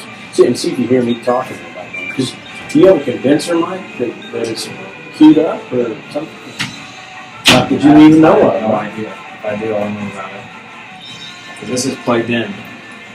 Yeah, As that's far plugged in as it can Do you get. have another mic setting? Or it's like, like the camera mic or anything? You don't have the camera thing on. Nope. You turn the video off, right? Video is off.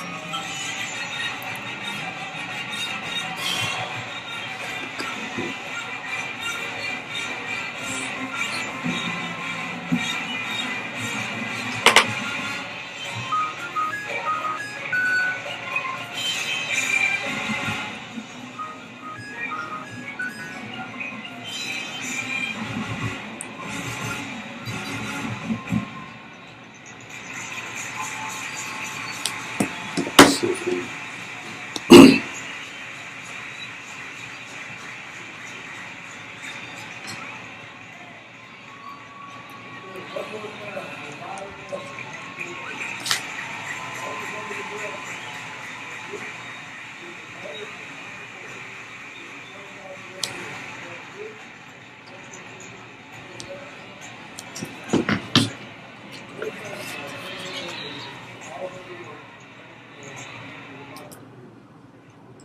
That was the Byron Nelson Band playing for, the Flower Mound Marcus Band playing first. The Byron Nelson Band set to come on in just a moment.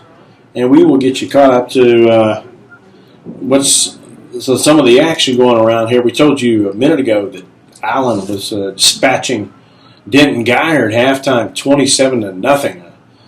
Big game out there at Apogee Stadium tonight, and Allen, of course, having to play a lot of their games elsewhere this season because of their stadium troubles and faultiness out there. And elsewhere, we've got Euless Trinity leading Eastern Christian Academy out of Maryland, 34-20 in the fourth quarter. So Eastern Christian Academy getting the taste of North Texas football here in Week 1. They'll have two more teams to play, Capel and DeSoto, in the coming weeks.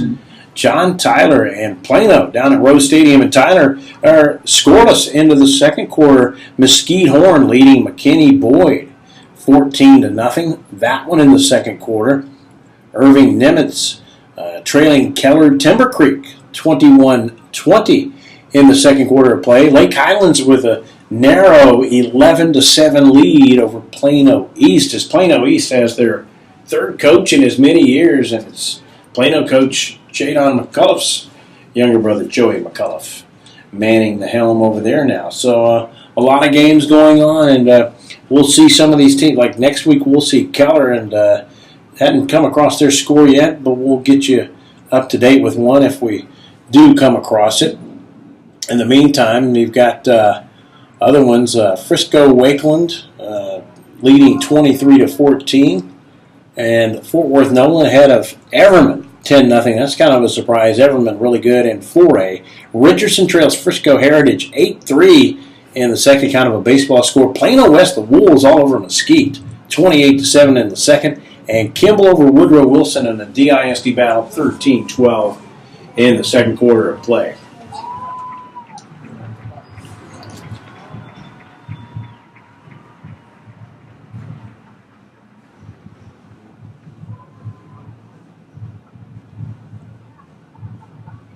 Now, we did hear the Byron Nelson Band first, and we will get set to hear the Flower Mound Band here at half. Enjoy a little bit of their music and show.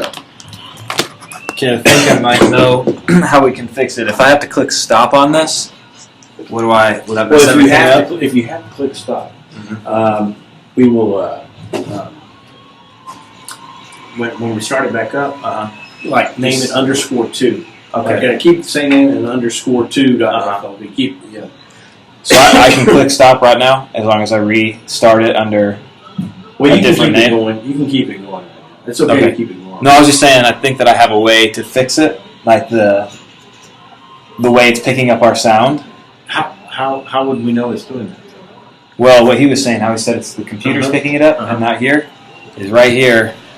It says device, internal microphone. Oh, okay. So I think if I click stop, I'll be able to change that to whatever this is. Go ahead and click stop. Looking at the high school sports thing, and just read some of the scores to yourself out loud. So see if I pick you up coming out. I don't have you queued on right there, but you can just read it. So let me see if I can pick this up. You want me to turn down the band? No, just leave that going. Okay, so some of our high school scores here tonight. We have W.T. White down 21-7 against Hillcrest out at Franklin Stadium. We have Red Oak and Wiley East in a battle at 7-7, tied up still early in that game. A little high-scoring game. It looks like Plano East has put some points on the board since we last discussed it. Now up 35-7 over Mesquite. Satchki is up 7-3 over Wiley. Sulphur Springs trailing at Rockwall Heath 19-8. South Grand Prairie and Skyline in a battle at Forrester Field. Skyline ahead 20-7. Sanger on a little small school level. Sanger up 28-7 over Melissa. Louisville in a battle with Rowlett over at Louisville's Goldsmith Stadium, just down the road from where we are here at Neil Wilson Stadium. Louisville and Rowlett knotted up at 14 right now.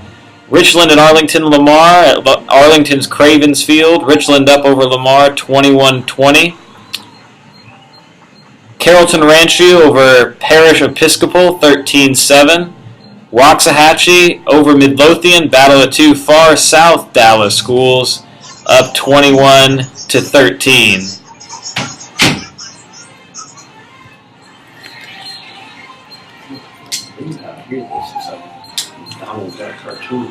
What's that? That's how it's coming through? You're going to try it on my phone? Yeah, you try it on your phone.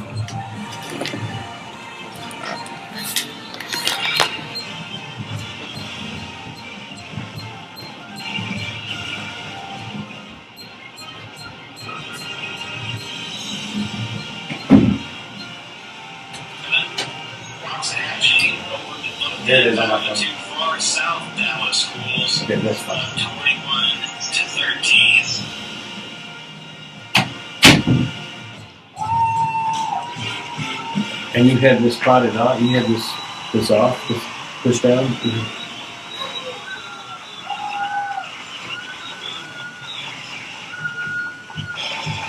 Wow.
And the Flower Mound Band wraps it up here at halftime, a few minutes before the end of half. And the lighting seems to have calmed it down here as well right before halftime. And as the halftime commences here, we got some scores to update you on around the area. Euless Trinity hosting Eastern Christian Academy out of Maryland leads 41-32 in the fourth quarter. So they got an offensive showdown going on in that one. Lake Dallas and Frisco Wakeland tangling, and Frisco Wakeland leads Lake Dallas right now 33-14. That one in the third quarter of play. Frisco ahead of North Forney 21-10. Denton Ryan trailing Rockwall 14-13. Chris Warren out there, the big back for Rockwall, who's a big Division I prospect, and got to see last year against Capel. He looked pretty good, even though Capel crushed them 68-20 last year. The Colony ahead of Saginaw 18-16. Terrell ahead of Little Elm, third quarter under their new coach this year, 28-7. Abilene Wiley trailing Argyle 21-14 in the second quarter of play. Duncanville with a slim 10-9 lead over Arlington right before halftime. Our last report, South Lake Carroll being upended by their former boss Todd Dodge right now, 7-3 in the second quarter. The Dragons being kept in check there pretty well by the Chaparrals of Austin Westlake. Those are some of the scores we have for you. We'll try to get you caught up on others like Allen and Denton Geyer. Last we heard it was 27-0 Eagles right before halftime. Barry Probst and Taylor Wilson with you up here in the booth tonight as Flower Mound leads Byron Nelson at halftime in a 14-7 score. And Taylor, right at the end of the first quarter, the teams were pretty statistically even, give or take 100 yards of total offense for each.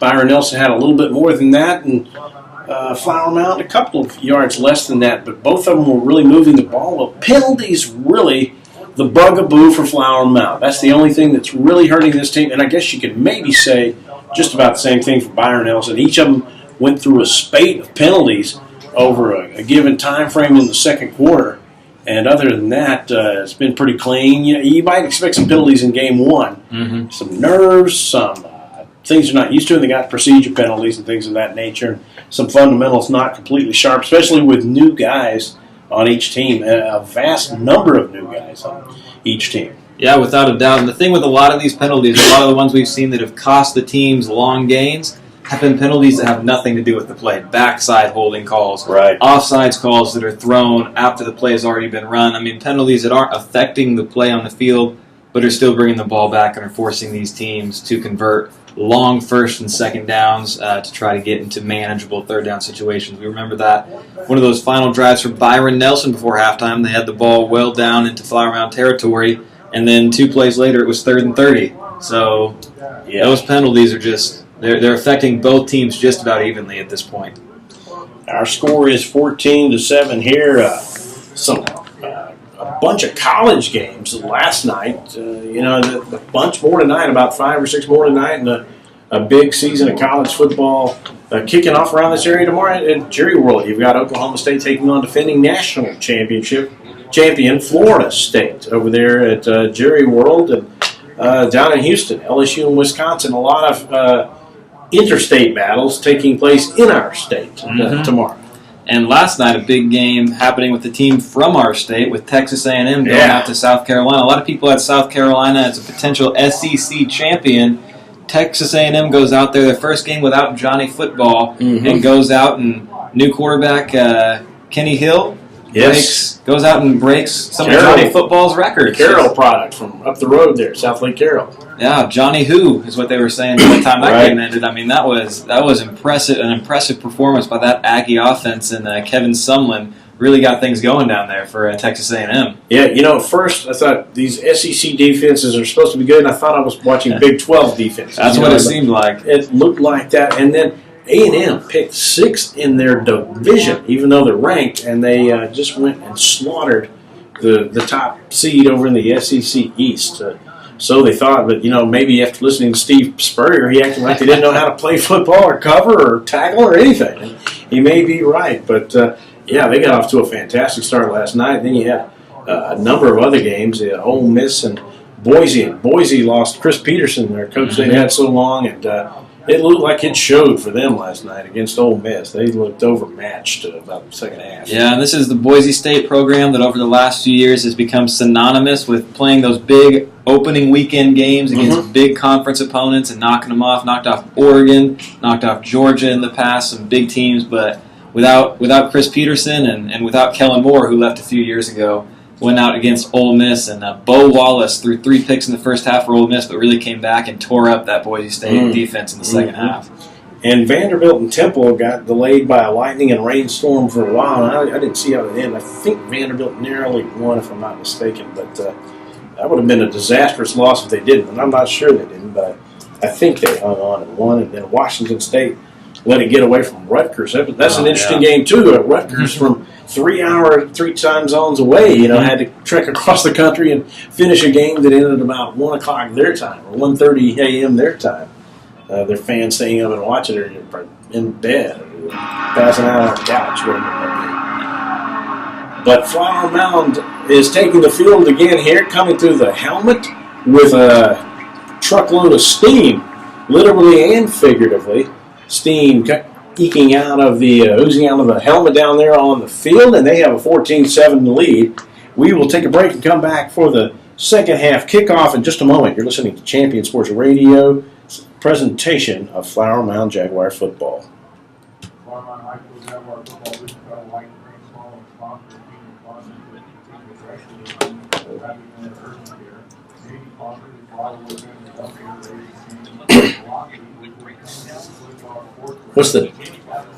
What's the time cast? So since we started a new one, it's 11:34. This is no kids council. The GDYO comprises 7 different ensembles.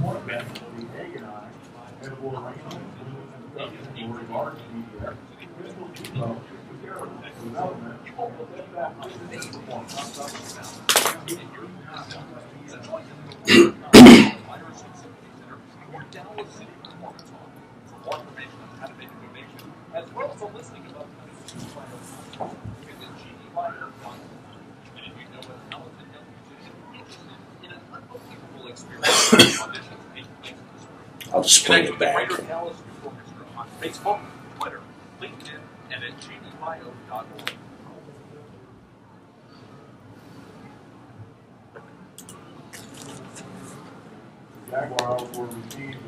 Getting set to kick it off here in the second half, and Flower Mound will be doing the receiving here to start the second half, and going from our right to left. Start things off, Logan Davis ended up having a big first half, and Chase Lemke, normally pinned in or penciled in as a lineman, saw a lot of action as a fullback in that, as the hound back, as Coach Dane Johnson calls him out there. And that's just a great example of how Coach Johnson's trying to figure out what he has here in this first game, working with a lot of new guys with Lemke. I mean, Lemke's just a sophomore, carried the ball a few times, caught a pass or two, and so he's just getting everybody involved, and worked for him well in the first half as they have the lead here as we kick off the second half. And back to receive for Flower Mound at the 10. Caught there, coming near side is Chris Irvin, I believe, to the 10 to the 14-yard line. And check it, that may not be Irvin.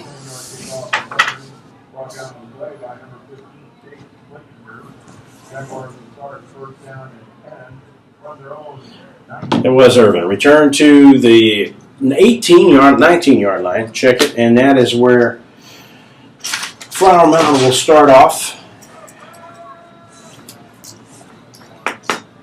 First and 10, going from our right to left here in quarter number 3. And it's Logan Davis in the shotgun, rolling out right, throwing long, got a man, but it's incomplete.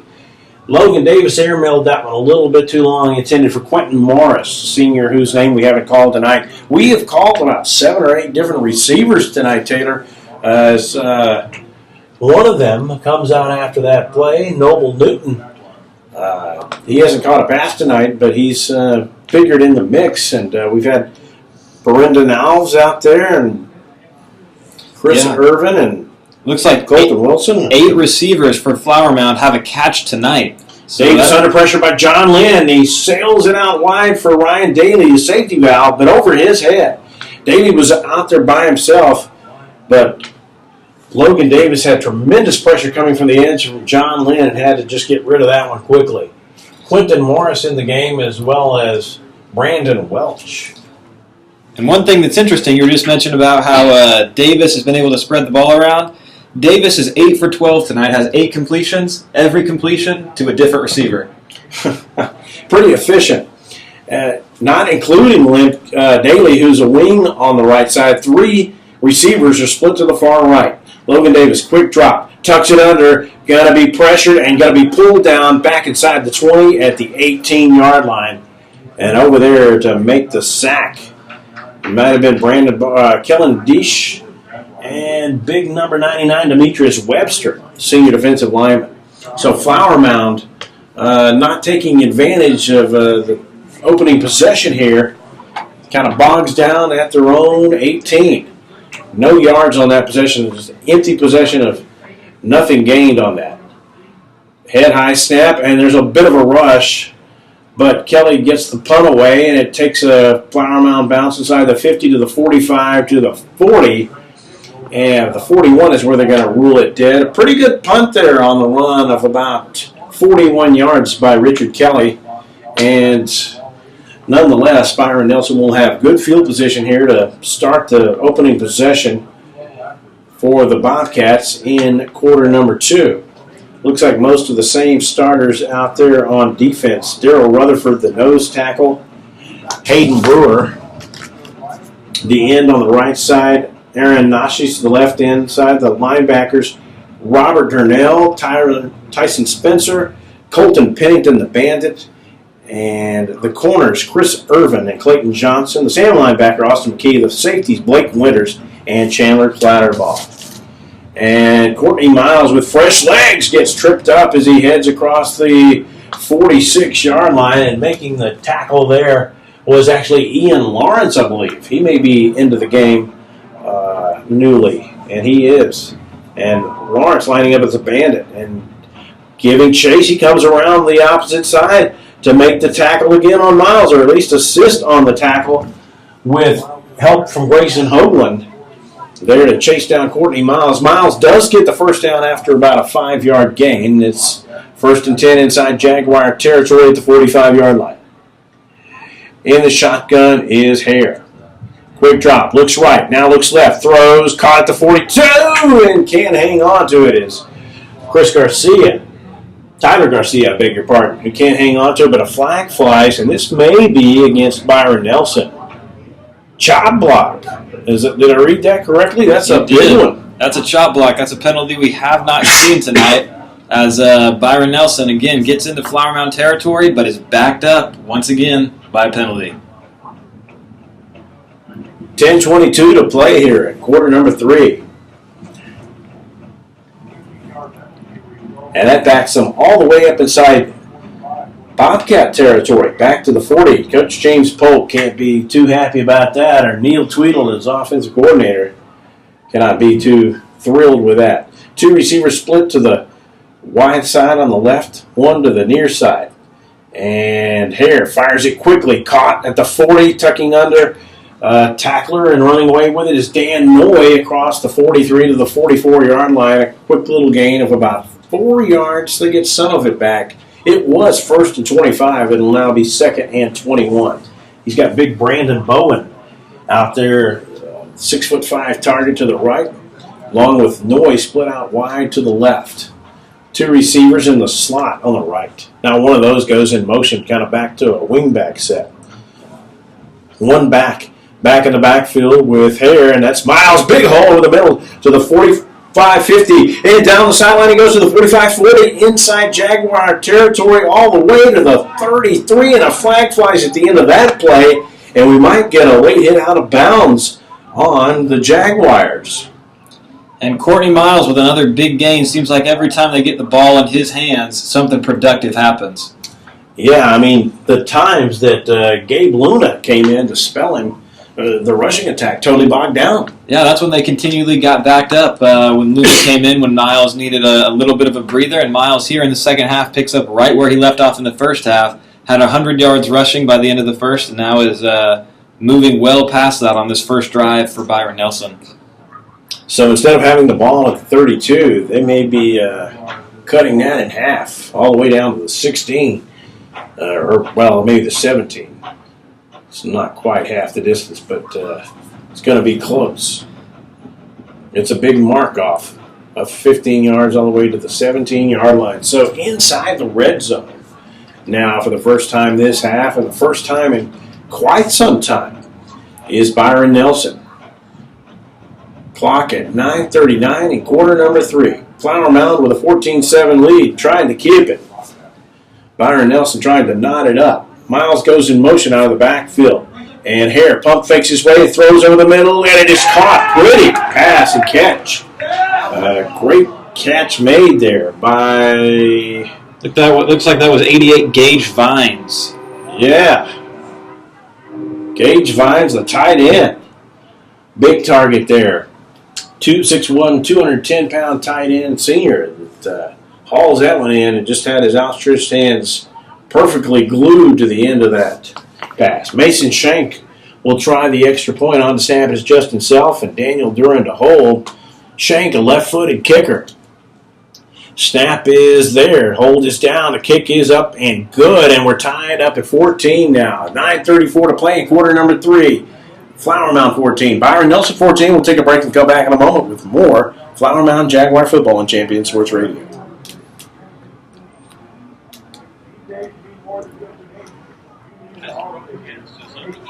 Shell experts here with a pitching machine and a shield to demonstrate the importance of protecting your engine. 21-30. And the baseballs are gut that attack What's the 21-30. Gunk is out of here. New Shell nitrogen-enriched gasolines. No other gasoline protects your engine better. Quality auto service and repair. Folks at Plant Shell. Well, I'm not there, so tired, and they feel like they have to maintain it. We put the clock on right there, and watch what he's dropping. There's no time. Taking a ready to play, they were looking at how to do it at the southwest corner of Tempton Road and Warren. Flower Mound getting set to receive the kickoff here from Byron Nelson after Byron Nelson's Gage Vines tied it up, actually with the extra point from Mason Shank. He and Gage Vines tied it up at 14. That's where we stand now with 9:34 to play. Taylor, how long was that scoring drive? That one was pretty darn quick. That was a great call there on the touchdown play because Miles had been carrying the team all the way down the field. They throw him out there as a decoy for the screen and hit Gage Vines after the pump fake to Miles, cutting across the field for the touchdown. Shank to kick it off. He kicks it very deep, and this is fielded right inside the goal line. Coming out to the 5, to the 10, to the 15, and tripped up as he crosses the 15-yard line is Flower Mound's Dylan Gorlick. And Flower Mound will have the ball at, they got to mark him down at about the 16. They may mark him short of the 18. Depends on this spot. There seems to be some debate about where they're going to mark this ball. Dane Johnson with his troops over there and offensive coordinator Scott Campbell and the company sending out the play before they break for the field. And coming out now as a wide receiver is Nick Ryan into the game, split to the right. Ball on the right hash, shotgun formation, and he's got the fullback Lemke back there. Lemke takes it, bounces off a tackler or two, across the 15 to the 17. Maybe a gain of 2. They were going to call the line of scrimmage before that. The 16 is where they determined it was, and he got a gain of 1 after that. Some tough running by Lemke, but not able to, there's a lot of east-west running and some hard running, but not able to really get it upfield quickly enough there for anything more than about 1. Yeah, the Byron Nelson defense did a good job of stringing that outside, didn't let the powerful Lemke cut up and gain anything more than that. Mm-hmm. One back set. Two receivers stair step to the left. And Davis looks and throws over the middle, and that one is almost intercepted. One of the defenders back there got a hand on a Christian Carter, the 180-pound free safety. It was closer to him maybe than any wide receiver target. It looked like Davis just didn't have that one quite on the mark, even though the play was drawn up well. He just didn't connect with the intended target too well. But it does bring up 3rd and 9, and they've got to convert here to move the sticks, or they're going to punt it away again and give Byron Nelson good field position again. Play clock down to 9 seconds. Long snap count. Davis in a shotgun throws a deep slant, and that one is almost picked off. It's incomplete. It hit the ground, and there was some question whether it hit the ground and maybe was knocked up in the air still as a live ball, but it goes incomplete. And as it is, Josh Grant will come on to punt the ball away with Flower Mound tied. Richard Kelly, I beg your pardon, not Josh Grant, handling the punting duties this time. Standing back inside his own 5-yard line. Line of scrimmage to the 17. He'll need to get away a good punt here. Play clock down to 9 again. Head high snap, and he gets a pretty good kick away to the right, and it is going to be caught and dropped immediately. The recipient, the returner dropped, not the ball. I think that was Joe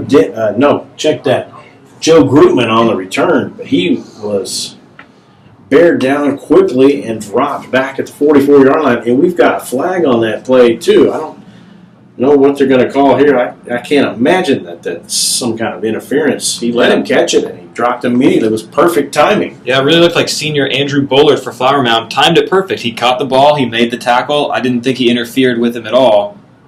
You didn't think that, and I didn't think that, but one of the officials thought differently, and that's exactly what they call it. And that's going to give Byron Nelson great field position here as they try to take the lead in the third quarter.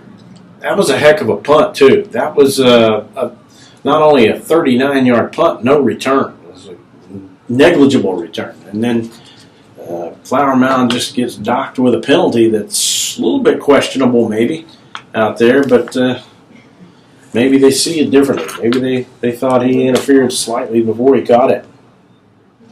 And officials are going to call a timeout here. With that, we will take a timeout too and come back in a moment. Well, maybe they're set to get it set for play again.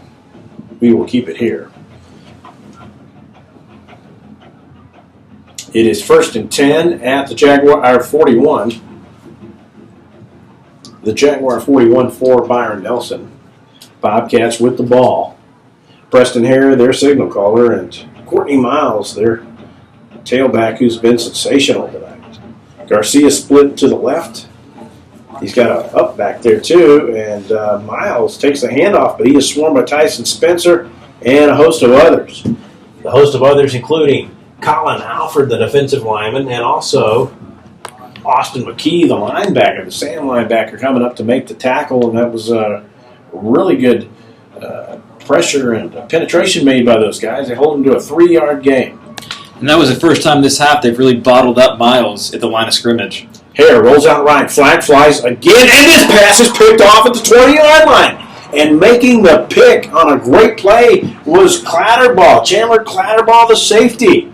A great play, and we'll see who this penalty's on, if the pick will stand. If it does stand, that's a great play. It's another chop block penalty. That is kind of strange because usually, Taylor, you tend to see a chop block penalty. You seem to take it place. Mm-hmm. It's like, where is this taking place that some guy keeps doing this to an opponent? Yeah, that's the second one that we haven't seen up here from the box, but it is happening down there, and that's a great play by Clatterball. That's his second big game-changing play of the day. Earlier, he's the one that caught the touchdown there in the corner of the end zone, makes an interception here on defense, gives Flower Mound another chance to get on the board and try to take the lead here in the third quarter. At the 8:34 mark of the third quarter, so maybe these kind of weird penalties kind of even themselves out. Yeah. We kind of thought that interference penalty was a little bit iffy, and maybe that chop block was, but it goes in vain nonetheless. Trips to the right side for Flower Mound as Davis in the shotgun rolls out right, dumps it off. A little safety valve hitch, and now another set of flags fly. A couple of flags fly at the 25-yard line. And who will they call this against? The officials were pretty sure of themselves on this because 2 or 3 flags came in on whatever they're going to call. I don't know if it was a hold in the middle out there. They were trying to. I think this may be a face mask there. When he cut back inside, it seemed like that defender maybe would have grabbed his face mask, maybe the 5-yard variety, but we'll wait and see. And they do call it face mask, and there's no longer a 5-yard variety. It's just all the 15. So that's my mistake. Costly penalty. Well, I mean, they just changed that last year, you know. So it's that's something new too. You know, the play clock's new this year. The face mask thing was new as of last year, and that is costly because that gives Flower Mound a first down automatically. So. And that is Byron Nelson's 9th penalty of the game. So they're approaching double digits in penalties. And Flower Mound's had double digits. They both racked up the penalties, for sure. In the shotgun is Davis. Rolling out left, throws, caught near side at the 48, coming to the sideline and dumped there out of bounds. On the catch is Thomas Jeffries, the senior wide receiver. Josh Johnson making the tackle for Byron Nelson, but not before Flower Mound can step off about a 13-yard gain on that little kind of more or less a screen toss out to the left side. Logan Davis in the shotgun by himself. Pump fakes, now throws over the middle, incomplete. And I think that the intended target, Brendan Alves, just saw a linebacker bearing down on him that he that looked pretty scary. So he just kind of didn't tuck that one in. As well. So that pass falls incomplete, and it will be 2nd and 10. 7:42 to play in the third. 14 all our score between Flower Mound and Byron Nelson. 5 receivers set this time. Logan Davis in the shotgun, and they're going to run an end around again. A reverse coming near side. It's Brendan Alves looking for room. Can't find any. Tries to shed tackle, but he can't do it. He's bottled up inside the midfield stripe back at the 48-yard line. So a loss on that play of about 5. It just maybe Byron Nelson was wise to it after having seen it in the first half. It was run really well into perfection in the first half, but maybe it's too much to run again a second time. And we remember that back when it was run in the first half, it went for a long game, but was called back for a penalty. So they thought they'd give it another shot, didn't get quite the same result this time around. Again, a 5-receiver set. Davis in the shotgun, being pressured, and he is going to be sacked all the way back inside the 35, and that was big Nico Mesha, the 190-pound linebacker, just bearing down, and also Akil Beard in there. A lot of pressure applied. They just burst through the line that time, and the Flower Mound could not fend them out. So Richard Kelly will be forced to punt. So a promising drive via a penalty and a couple of little short passes that got turned into pretty good intermediate gains go for naught on this drive. As Flower Mound will have to punt it away. Richard Kelly standing back at his own 25-yard line. Line of scrimmage, the 38. Standing back to receive this punt, I think it's Joe Grootman. Indeed it is. And Kelly has time, gets away, tries to kick it away from Grootman. And this one takes Byron Nelson bounce backwards from the 33 to the 36-yard line.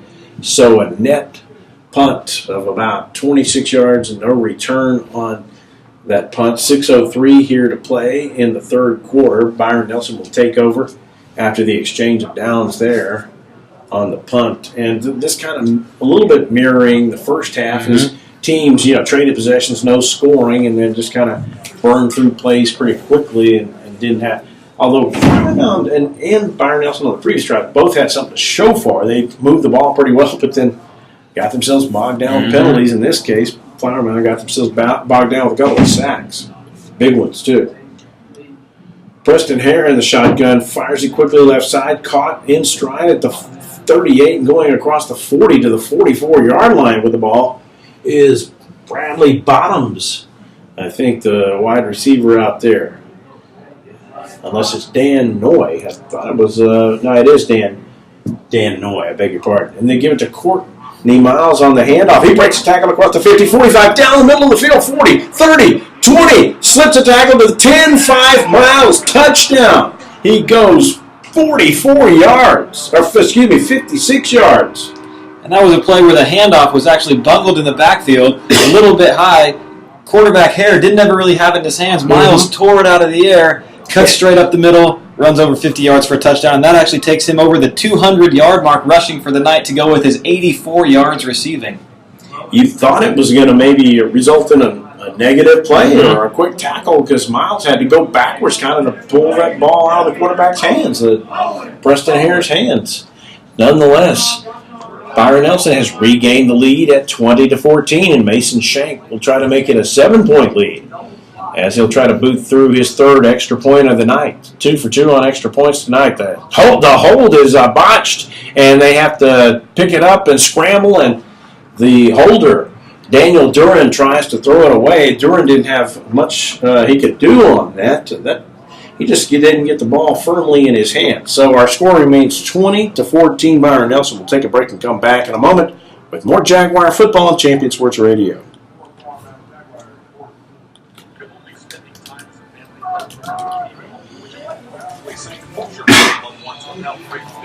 Then let me introduce you to the Greater Dallas Youth Orchestra. The GDYO provides music education and performance opportunities for musically talented youth, but this is no kids' concert. The GDYO comprises 7 different ensembles made up of over 35 talented musicians. At 35-50. Representing more than 50 communities in North Texas. You won't believe how amazing these ensembles sound until you hear it for yourself. So join them for one of their concerts at the Byron Symphony Center or Dallas City Performance Hall. For more information on how to make a donation, as well as a listing of upcoming GDYO concerts, visit gdyo.org.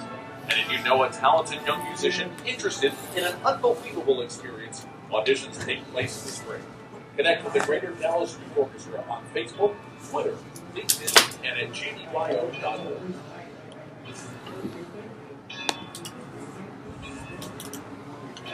.5:33 to play in the third quarter. Our new score, Byron Nelson 20 and Flower Mound 14, and Mason Shank has it teed up, set to kick it off, and back to receive for Flower Mound are both Devin Coleman, and it's going to go Coleman's way, fielded at the 5, coming to the 10, 15, near side to the 20, and he is tripped up as he reaches the 23-yard line. Had a handful of guys trying to spring him free with some good blocks down there, but he couldn't quite break it free. So the junior Devin Coleman gets them set up at their own 23-yard line. Better field position than they've had to start the last couple of possessions, but let's see if they can sustain this one further. I know Coach Johnson would like to see them get down the field further, and not bogged down again with penalties and sacks. Yeah, the Flower Mound offense has really struggled to get it going here in the second half. Their first 2 possessions, so we'll see if this time they can be a little bit more productive and not have it called back for penalties. Chris Boban, the tailback of the game, gets the handoff and gets flipped end over end as he goes across the 23 to the 24-yard line. And one of the coaches, Mark Gillum, told us that Boban likely would not play tonight, but they decided to go with him anyway. And nonetheless, Boban is wearing a different number than he had shown on our roster anyway. We had a different number according to our roster tonight, but we'll get that updated over the weekend. Logan Davis in the shotgun with one back there with him. That's Boban again, and Boban takes the handoff. No, they fake it to him. Davis dumps it, tries to dump it out to Ryan Daly on a little waggle pattern, and that one goes a little bit behind Daly. He can't come up with it, goes incomplete. It'll bring up 3rd and 9.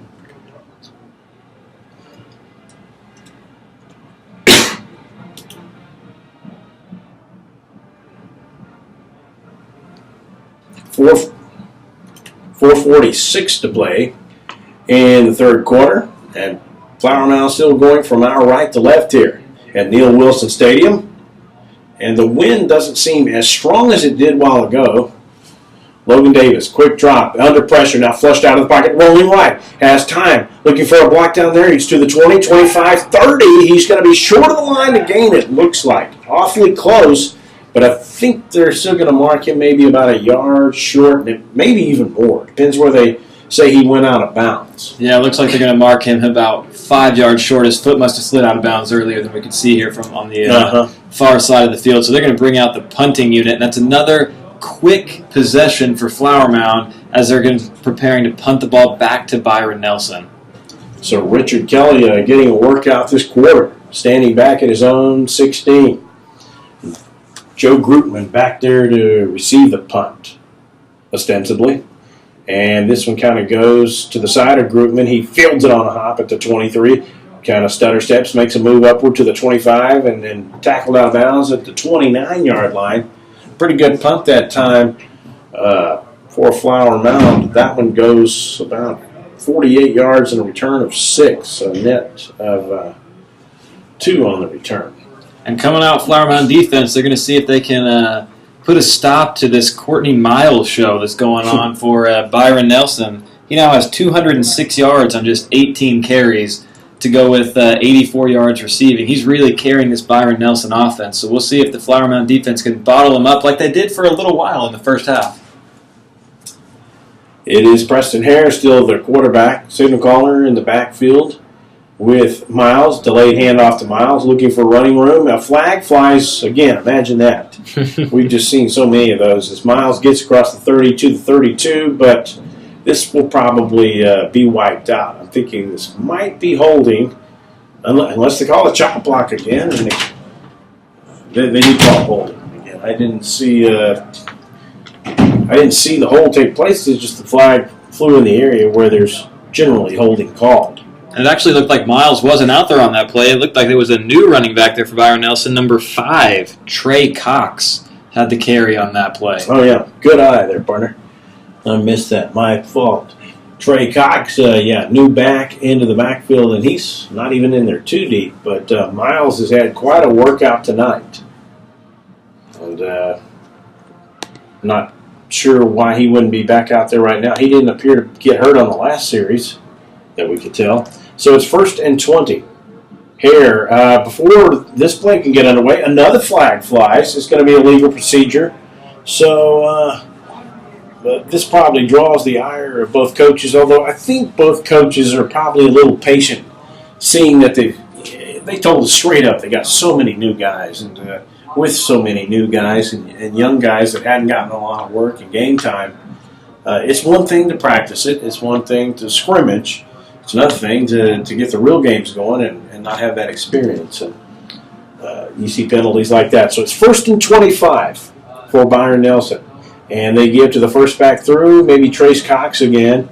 And if it's Cox, he carries it across the 20 to about the 22-yard line for a gain of about 4 yards. 7 yards, check it. Hare in the shotgun, rolling out right, looking to throw toward the sidelines, incomplete, in and out of the hands. Actually, it was a little bit high. Barely got a hand on it, did the intended target, Lucas Murray. That was just a bit high for Murray to pull down. Good effort by the youngster, but it goes incomplete. It'll be 3rd and 18 coming up. And this is when we've seen Byron Nelson, when they get themselves in holes like this with these long third downs, they just end up not being too productive. On the drives where they don't get penalties, don't get pushed back, that's when they put points on the board. High snap to Hare, and he gives it to the tailback, Trace Cox, it appears again, and Cox takes it across the 25 to about the 27. So Cox not nearly as elusive and productive as Courtney Miles. And Miles is over there on the sideline and kind of at the end of the sideline with several players and has his helmet on. Not sure what's ailing him. But suffice it to say, I think that's pretty advantageous, Taylor, to Flower Mound that he was not in there on that series. And this is the kind of stop that Flower Mound needed. They needed a stop. They need to get the ball back in decent field position, and they're going to get a chance to do that right now. A big rush, and the pony's blocked. It goes all the way to the 4-yard line, and it is picked up and recovered at the 2. It is going to be ruled down at the 1. And Flower Mound in prime position. I don't know if Chase Lemke blocked it or if it was I think that was number 5, Austin McKee. McKee got the block? That came in Wow. and got the block. I didn't see who got the recovery, but McKee down there getting congratulated on the sideline. He's the one that came in, got the block, laid out for it just perfectly timed, and now Flower Mound's going to get a chance to punch this thing in and possibly take the lead as the Bobcats missed their extra point on their last touchdown. Colton Pennington was in on that. I'm not sure if he came up with the recovery or if it was Chase Lemke. Maybe it was Lemke, and they're going to try to reward him here with a touchdown because he's in there as the hound back.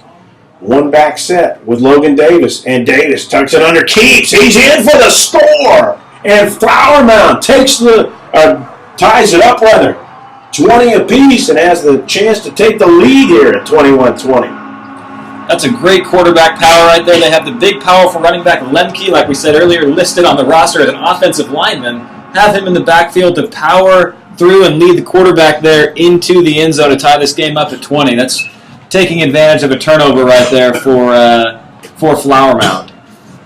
Now bringing out the group for the extra point, hoping to take the lead here as they forced the Bobcats to miss their extra point after their last touchdown. So Flower Mound hoping they can make this and take the 21-20 lead. And it will be Josh Grant, the sophomore, to try the extra point. Logan Davis to hold. And the deep snapper, Ty Neighbors, and the kick is up, and it is good. And Flower Mound has the lead again, 21-20, 2:27 to play in the third quarter. Jaguars back on top by 1. You're listening to Jaguar Football on Champion Sports Radio.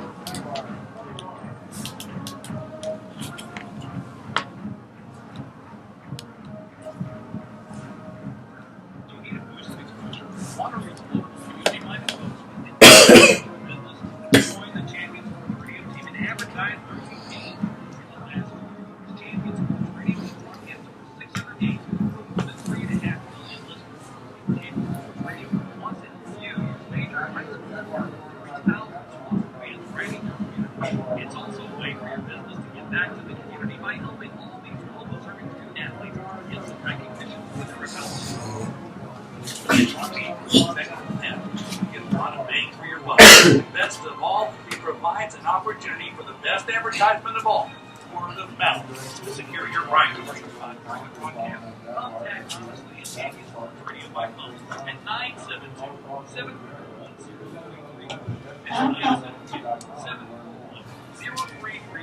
Online at championsportsradio.com. Champion Sports Radio, your home for championship broadcasts.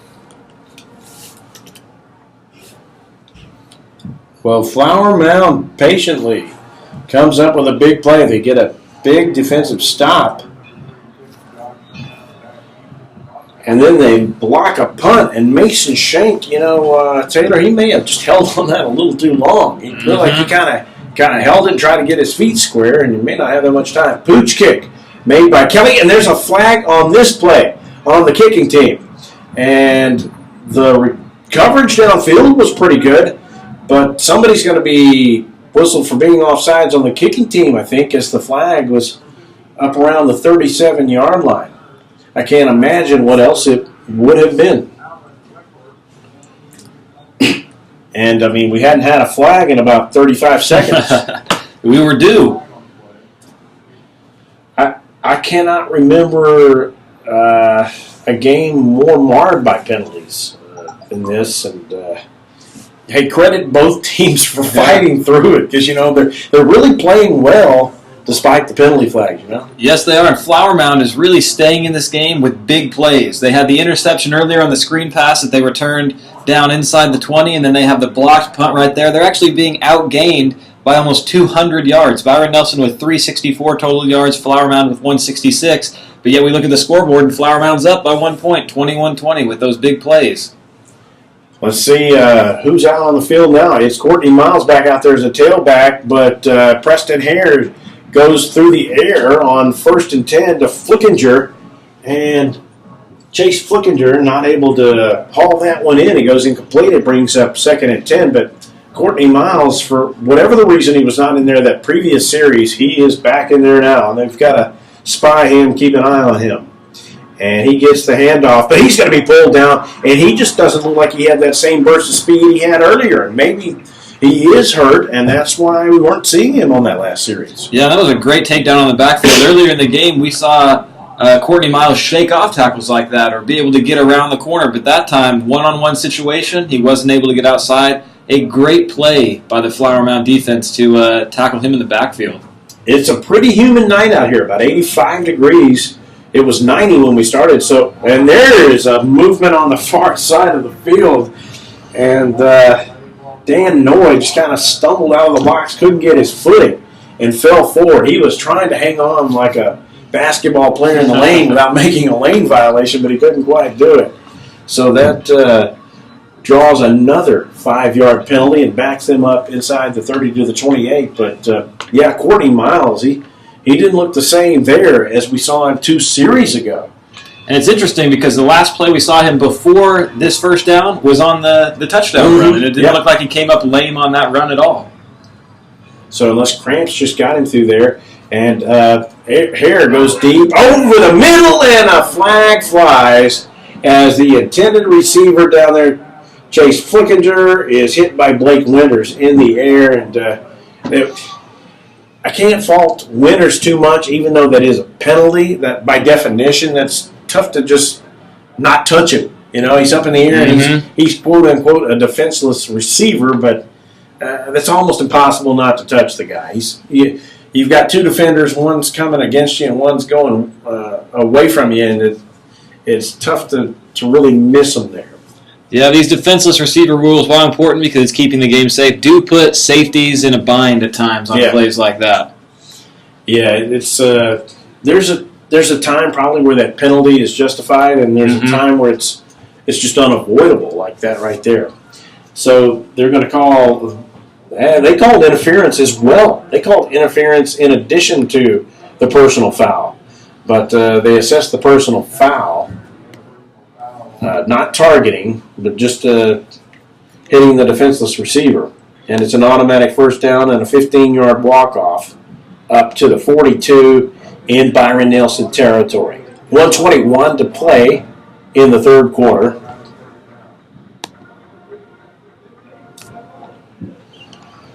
And Flower Mound is currently owning a 21-20 lead. Oh. Are they going to assess both of these and say one was a live ball penalty and one was a dead ball penalty? I'm not sure if... Yeah, dead ball. And then there's the personal foul. So they called a live ball pass interference, marked off 15. Then they called a dead ball personal foul and tacked on another 15. So Byron Nelson gets 30 yards of penalties on the one play, and they're at the 44-yard line. And they give the handoff to Courtney Miles, who is bottled up momentarily but gets out of it. Coming back near side to the 40, 35, 30, down the sideline to the 20, 15, 10, 5, touchdown Courtney Miles, his third of the game. And that's the Courtney Miles we saw earlier in the game. Looks like if there were any cramps or anything bugging him, it's not anymore. That's a great run, followed his blockers, and got into the end zone for the 4th time tonight. All 4 touchdowns for Byron Nelson coming on the legs of Courtney Miles.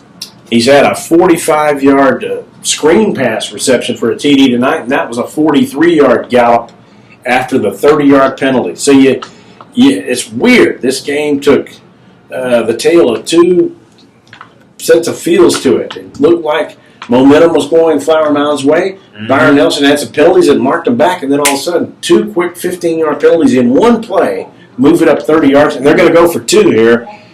From the bungled point after attempt try last time. And Hare keeps, lowers his shoulder and tucks into the line and crosses the plane for the 2-point conversion to make it a 7-point advantage. 28-21 now our score. Byron Nelson on top of Flower Mound. We'll take a break and come back with Jaguar football in just a moment.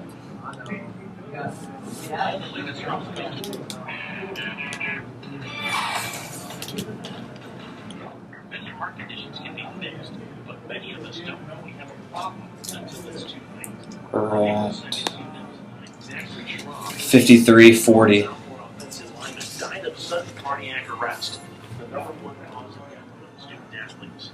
Like so many SCA victims, Zach had no more issues or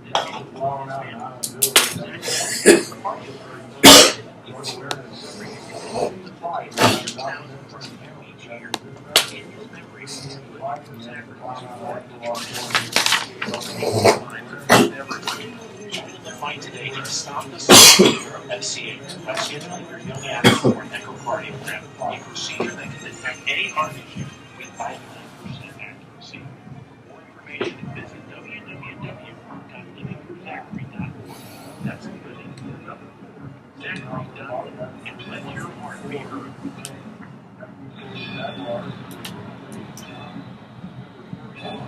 Well, Mason Shank has it teed up, set to kick off here. And awaiting the kick for Flower Mound are Chris Irvin and Devin Coleman. And this one goes to Coleman, fielded at the 4. Coming to the 5, 10, 15, has a seam down the sideline, and then he's tackled at the 23. And that's about where he got the last time, too, is the 23 on the previous possession for Flower Mound. That is where they will take over. And another flag on this kick return, and we'll see what this one. That's a chop. That's our third chop block of the game. I think that's the first on Flower Mound, but that is our third chop block penalty of the game. We're seeing a little bit of everything tonight. Wow. So this will wipe out a 19-yard return and probably move them back to about the 10-yard line. A frustrating deal for both coaches and both sets of players. You know, I mean, no one goes out and tries to make penalties at all, right? I mean, you try to avoid them, but and they do happen. But wow, each team with well over 100 yards in penalties now. Yeah, I mean, at this rate, they're going to eclipse their total yardage with penalty yardage the way this is going. So it will be 1st and 10 because it won't be a dead ball after the spot. 1st and 10, but move back to the 9-yard line. Logan Davis in the shotgun. Going to tuck it under and keep it. Coming near side to the 10, and he is going to be swarmed by a couple of Byron Nelson Bobcats, including Alwyn Crawford, the safety coming up, and also the linebacker, quick-footed Joel Kabongo, 5'10", 190-pound junior linebacker there to meet him. And, boy, those two guys got around all the blocks, didn't they, Taylor? Yeah, they made some great fast pursuit there to catch up with Davis there pretty quick before he could get outside. Clock nearing 30 seconds in the third quarter of play. Davis in the shotgun. Looks. Quick toss. Caught at the 15. Going to be short of the first down. Making the quick grab there was Devin Coleman for the Jaguars. And wholesale changes in the receiver core again as both Dylan Gorlick and Brandon Welch come out. Looks like they're just going to let the quarter run out and switch sides of the field as they head into the fourth quarter, down 28-21 to Byron Nelson. They are going to do that. We will take a break and come back here for the fourth quarter of play. You're listening to Flower Mound Jaguar Football on Champion Sports Radio.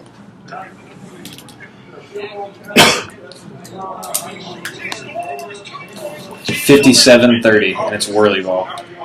Jack, can I see you in my office? No pouting, it's your ball, let's see what you got. But whirly ball is. For corporate events, team building, and private parties, whirly ball and Hearst Plano is electric fun. Test your skills on the arcade games. Zip around in your whirly bug for a whirly ball competition, or play the most affordable laser tag in the city. Learn more at whirlyball.info.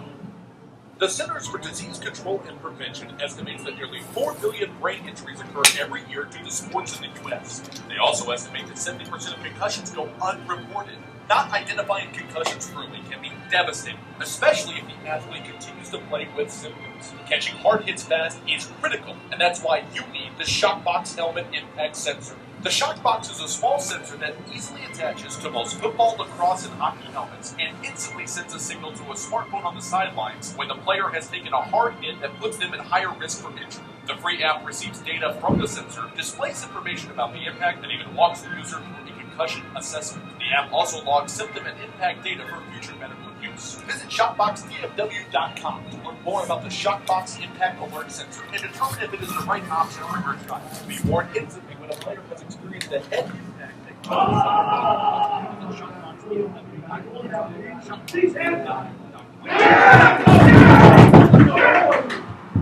And in the shotgun, Logan Davis loses the handle on the ball, and Byron Nelson comes up with a takeaway. Flower Mound had come up with a blocked punt and a big interception late in the second quarter, and now Byron Nelson comes up with a big takeaway here as Flower Mound turns it over, and in the red zone no less, at about their own 11-yard line. It was second and long back there as we started the fourth quarter, and Byron Nelson now up by a touchdown. They've scored the last 8 points after the Jaguars had made a big play with a blocked punt and then a touchdown on the next play.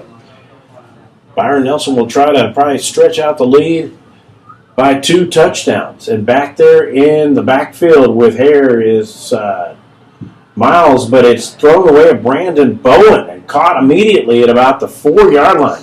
Tackle applied right away there by Flower Mound's Colton Pennington, the linebacker, but it is first and goal now with the 11-yard toss, or the 8-yard toss. Actually, they give it to Miles. Checking it was second and goal. He could get to the 1 and get a first down, but he gets in for the touchdown, and Flower Mound is now down 13, 34-21 after Miles makes his 4th touchdown of the night.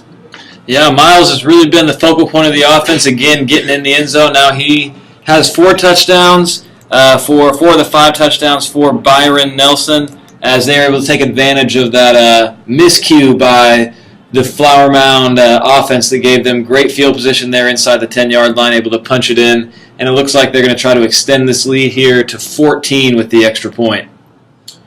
Mason Shank's extra point is up and good, and Byron Nelson is now on top, 35-21, 33 seconds into the fourth quarter. We'll take a break and come back with more Flower Mound Jaguar football in a moment on ChampionSportsRadio.com.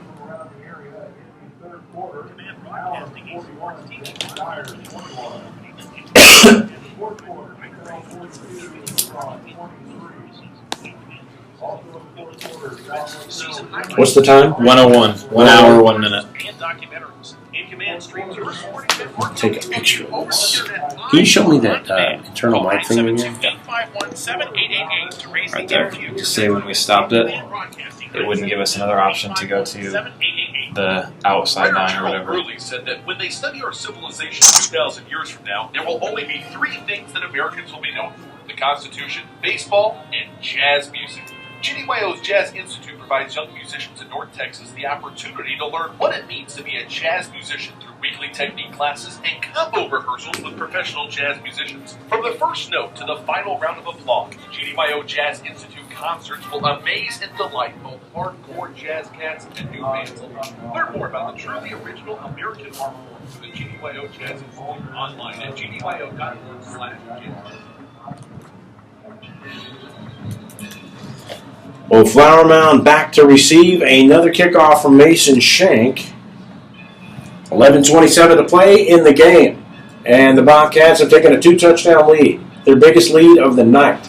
Neither team had led by more than 7 prior to that touchdown. And this was fielded by Devin Coleman at the 5. Slips through a little hole at the 20s, comes to the 25, 30, 35, 40. Coleman up the edge all the way to the 43-yard line. And he got some good downfield blocking there. A handful of guys providing some good blocks, including Aaron Epping and Thomas Jeffries and Andrew Bullard on that return. And Taylor, no flag on the return, which is something that can't be understated enough. No flag on the return. We're not having to mark off anything, not having to stop play. Offense is coming out, lining up on the field. It's a good feeling to get through an entire special teams play without a penalty.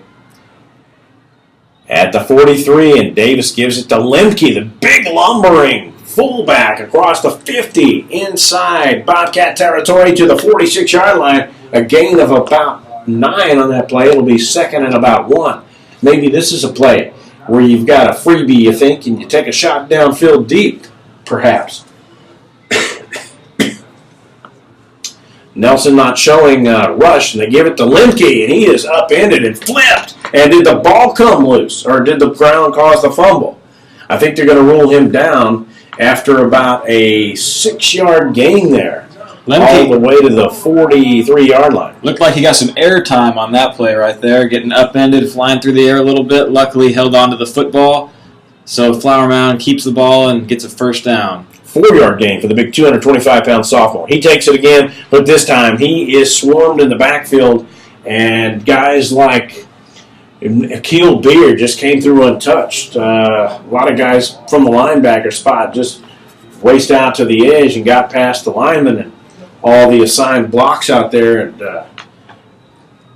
wrapped him up for a 1-yard loss back at the 44-yard line. Good running by Lemke on this series here.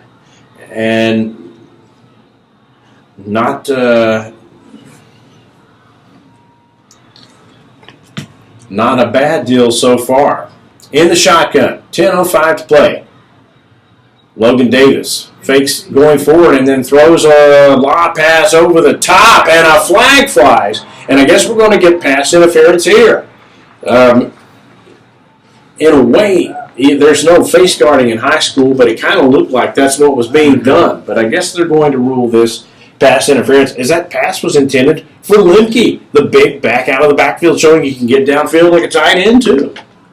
They're really highlighting Lemke on this drive. He has every carry so far on this drive, and on the one pass we've seen so far, they were targeting him, and he's able to draw the pass interference call. Even though he didn't catch the football, still gets Flower Mound a first down as they move down to the 29-yard line as they try to narrow this deficit.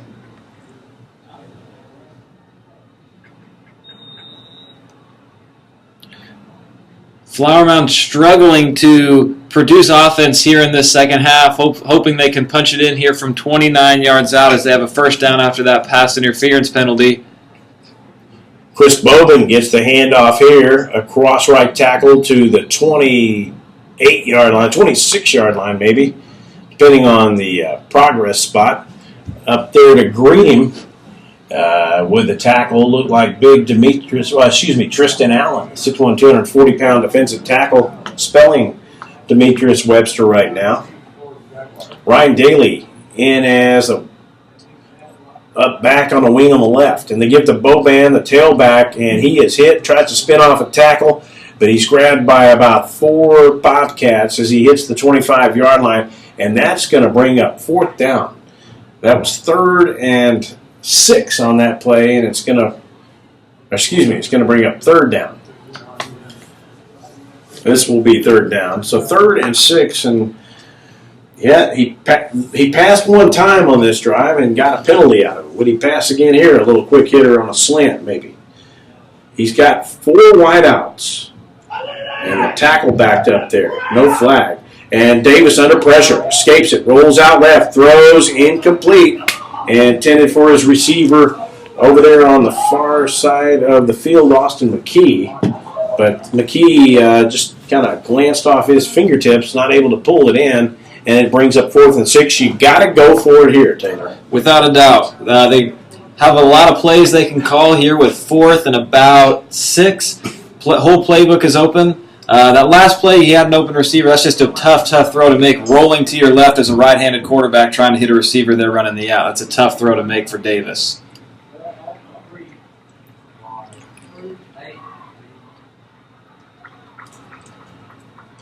Davis in the shotgun, rolls out left, gets a lead block, tucks it under. Is he going to be able to get there? He fights for extra yardage. Does he have the first down? Very close to the line to gain. This depends on the spot. I don't know if he's going to have it, but it's going to be off. Oh, he gets an eyeball first down signal from the head official. And that's a great, when we saw him rolling out, we've seen this several times throughout the game where he has number 51, Dane Marwood. Every time he rolls out, Marwood's coming out as a lead blocker. Marwood picks up a great block there on the outside, which sprung Davis, allowed him to dive and narrowly get that first down to keep this Flower Mound drive alive.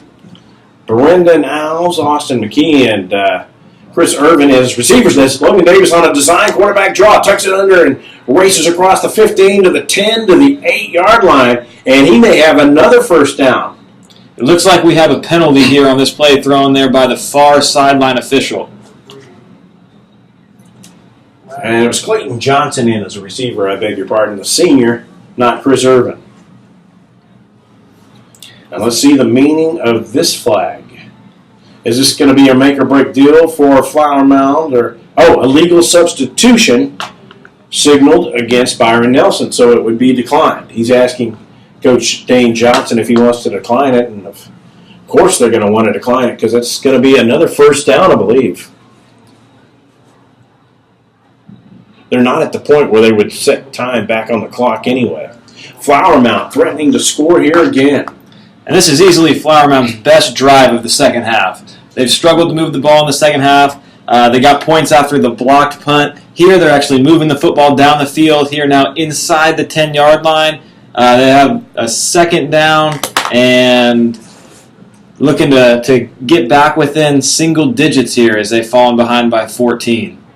And the official is not on the same page with the chain gang. I thought he told the chain gang to move the sticks forward, but they are still standing. Okay, now they've taken them down, and it's just got the down marker up. So it's first and goal just inside the 10-yard line, right at about the 9. At first I thought they were going to say it was a 9-yard, 10-inch gain on that play, and he needed 2 inches. Davis on the keeper, tucks it under, back up the middle to the 6-yard line. Gain of about 3 for Logan Davis and Flower Mound. Clock nearing the 8-minute mark in the game. Flower Mound trailing by 2 touchdowns now, 35-21, but looking to try to get within a single score again. And last time we were down here this close, we saw them bring in Lemke, the big running back, put him down back there with Davis, saw them run it up the middle, and Davis came away with the touchdown run. We'll see if they try to do something similar or if they try to throw it into the end zone here on second down. Davis tucks it under, has the 5, has a touchdown! Touchdown, Logan Davis. And Flower Mound back within 7.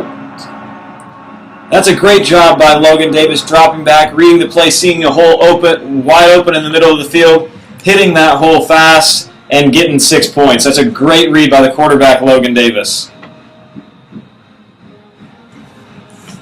7:33 to play. And Logan Davis to hold this snap with an extra point attempt to come by Richard Kelly. Kelly's kick is up in the air, and it is good. So our new score is now Byron Nelson 35, Flower Mound 28. 7:33 to play. We'll take a break and come back in a moment. You're listening to Champion Sports Radio's presentation of Flower Mound Jaguar football.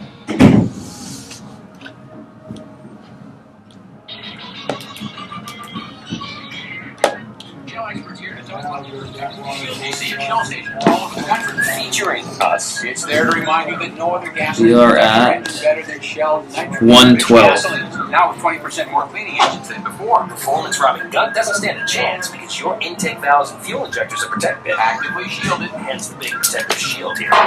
So try Shell nitrogen-enriched gasolines today. No other gasoline protects your engine better. For quality auto service and repair, see the folks at Flat Shell on Princeton Road at I-635. Are you tired of only spending time as a family huddled around the TV? Would you like to enjoy some culture for your loved ones without worrying? Then let me introduce you to the Greater Dallas Youth Orchestra, the GDYO.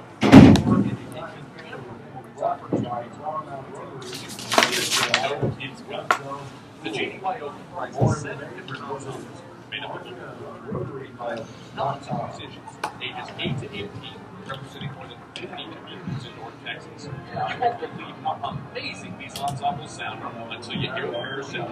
So join them for one of their concerts at the Myerson Symphony Center or Dallas City Performance Hall. For more information on how to make a donation, as well as a listing of upcoming GDYO concerts, visit gdyo.org. And if you know a talented young musician interested in an unbelievable experience, auditions take place this spring. Connect with the Greater Dallas Youth Orchestra on Facebook, Twitter, LinkedIn, and at gdyo.org. Back to play here at Neil Wilson Stadium as Flower Mound kicks off to Byron Nelson, and Nelson's Brian Seamster fields it and returns it to the 28-yard line. That is where Nelson will take over with a 1st and 10 and a 7-point lead. They are on top of the Jaguars in a wild shootout here tonight, 35-28. And the Flower Mound defense hoping they can get another big stop right here to give their offense the ball back, get it back in quarterback Logan Davis's hands, who now has 3 rushing touchdowns on the night. Really getting it done with his legs. So we're going to see if the Jaguar defense can force this Byron Nelson offense off the field quickly to get Flower Mound back with the ball. Quick toss by Preston Hare. Near side, caught, and the ball pops out at the 36-yard line after the completion was made. And that's the big play that the Flower Mound defense needed. First play, force the fumble, get the recovery, and Logan Davis is going to be back on the field with the football. That was Kenrick Pollard who couldn't hang on to that. He is slow to get up. He made a great catch and then got hit a lick, and that ball squirted out there right at about the 36. As soon as he had it, he had a nice 7-yard gain, and then that ball, he got separated from that ball.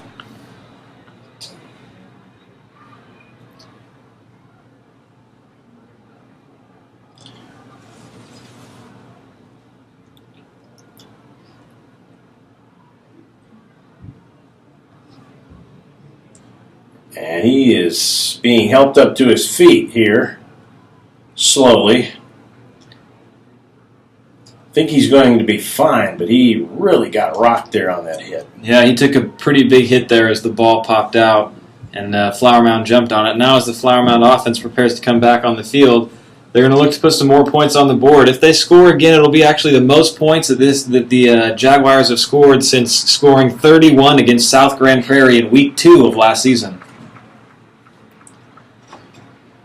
So Pollard being helped off the field there. We had not really called his name tonight. He made a really good catch there and was trying to kind of fight for some yardage. Actually, he was just kind of naturally making his move to spin away from defenders, and then just spun right into one and got hit really hard. And the ball popped out, and now Byron Nelson with either 3 turnovers or big plays for the other team tonight.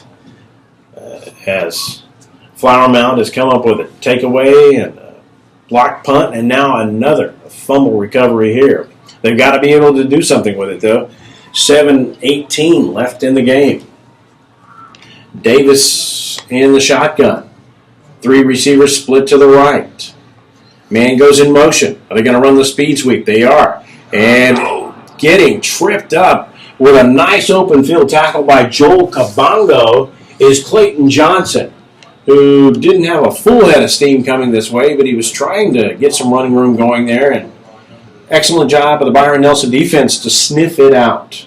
Yeah, it's a tough start on this drive for the Flower Mound offense, as they lost about 5 yards right now as we approach 2nd and 15. Trips to the left side.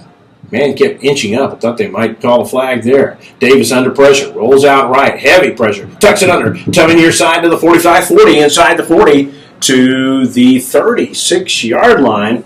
He gets some of that yardage back that they had lost. It was 3rd and 15, or 2nd and 15. Now it's going to be 3rd and 9 after a 6-yard gain. 3rd and 9 at the 36 of Byron Nelson. The Bobcats of Byron Nelson owning a 35-28 lead at the moment. 6:40 to play in the game. Flower Mound on the move, trying to tie it up. They've got Colton Wilson as well as Devin Coleman in the game on the right side, and 2 receivers split to the left. Logan Davis rolls out left. Gonna tuck it under. Is he going to throw? He's going to keep it. He's got the 35, the 30. Going to be short of the line to gain. Not exactly sure what spot they're going to give him. They might barely mark it inside the 30. Either way, he's going to be short of the line to gain by about 2 to 3 yards. And that was the same play that had worked for them a few times there on the last drive, with Davis rolling out to the left and number 15 Marwood leading the way as the lead blocker on that rollout. So Davis in the shotgun. Trips to his right side. And he's going to tuck it under on 4th down and 2. This is the game, maybe. He's got the 25. He gets a great kick-out block at the 21-yard line. He had enough for the first down anyway. And Logan Davis with a great 9-yard scramble on 4th and 2 gets the Jaguars a first down, moves the sticks again. And this second half, it's been all about Logan Davis's legs. He's thrown just a few times. Most of the time when he drops back there, he ends up running either to the outside on a designed run or on a scramble. And he's been doing a great job gaining some yards and making some defenders miss in the run game. Chris Boban in as a tailback again. And he takes the handoff on the delay over right tackle to the 20 to the 18-yard line. A couple of big Byron Nelson Bobcats gobble him up there and pull him down, including Demetrius Webster and Kellen Deesh. After a modest gain of about 3, maybe, 2nd and 7. Clock running. Inside 5.5 minutes to play. Flower Mound looking to try to tie it. Got 5 linemen and a wingback on the left. Lone back in the backfield. Boban. And it's a slant pass complete to Brendan Alves. Caught at the 7, and he drags the tackler forward to the 5. Great strength by Alves, getting the catch and hanging on for dear life. And dragging a tackler to the 5 is going to be 1st and goal as they get set again. Up to the line quickly. Boban. The lone setback to the left of Logan Davis, the quarterback. Alves, the lone receiver on the right. Getting the play signaled in from the sideline. Davis gives the handoff to Boban. Hit as he reaches the 3-yard line. Getting a hit on him quickly was Nico Mesha, the 6'1", 190-pound linebacker. But not before. And Nico Mesha, that's a name I feel like we've called several times tonight. He's been all over the field for that Bobcat defense. And again, he slices in right there and brings him down before he can get across the line of scrimmage. Great play by Mesha. Davis in the shotgun. One back set again, and it's a delay handoff to Boban. He spins out of the tackle, and he spins toward the goal line. Touchdown! Chris Boban, who wasn't supposed to play tonight. He was supposed to be hurt. And he showed he is most certainly not hurt on that play. Made contact with the linebacker at about the 2-yard line, spun off, kept his feet, and got into the end zone, and is giving this Jaguar team a chance to tie the game here with 4:22 left. What a run by Boban. What a tough run right there to get into the end zone. Logan Davis to hold the snap from Ty Neighbors. The kick is up by Richard Kelly, and it is good. And we have a tie ball game again, folks. 4:22 to play. Flower Mound 35. Byron Nelson 35. We'll take a break and come back in a moment with more Jaguar football.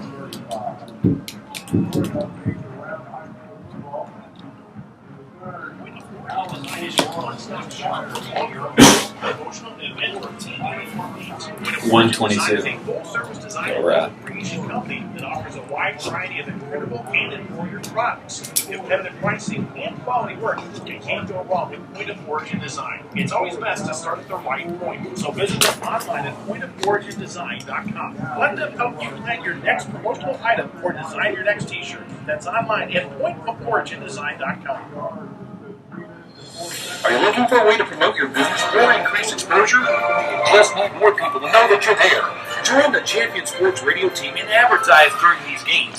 In the last 4 years, Champion Sports Radio has broadcast over 600 games to more than 3.5 million listeners. Champion Sports Radio wants to help you use major high school sports to reach thousands of local fans right in your community. Think about it. Die-hard fans just like you tune in each and every week, giving your business unparalleled access to the community. It's the perfect way for smaller individually owned businesses to cultivate a core clientele or expand their already loyal customer base. To secure your prime commercial spot during the broadcast, contact Thomas Lee at Champion Sports Radio by phone at 972-741-0334. That's 972-741-0334 or online at championsportsradio.com. Champion Sports Radio, your home for championship broadcast.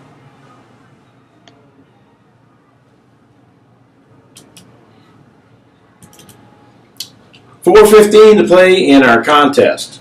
With Taylor Wilson, I'm Barry Probst. Glad to be bringing you tonight's Flower Mound Jaguar football action here on Champion Sports Radio, where we have seen quite a show tonight by Courtney Miles from the Byron Nelson side and Logan Davis and several receivers of his and backs like Chris Boban there scoring for the first time tonight. They've really distributed it to the receivers and to the backs. Chase Lemke a lineman who ends up playing a vital part as a running back. And Chris Boban, a tailback who's supposed to be hurt.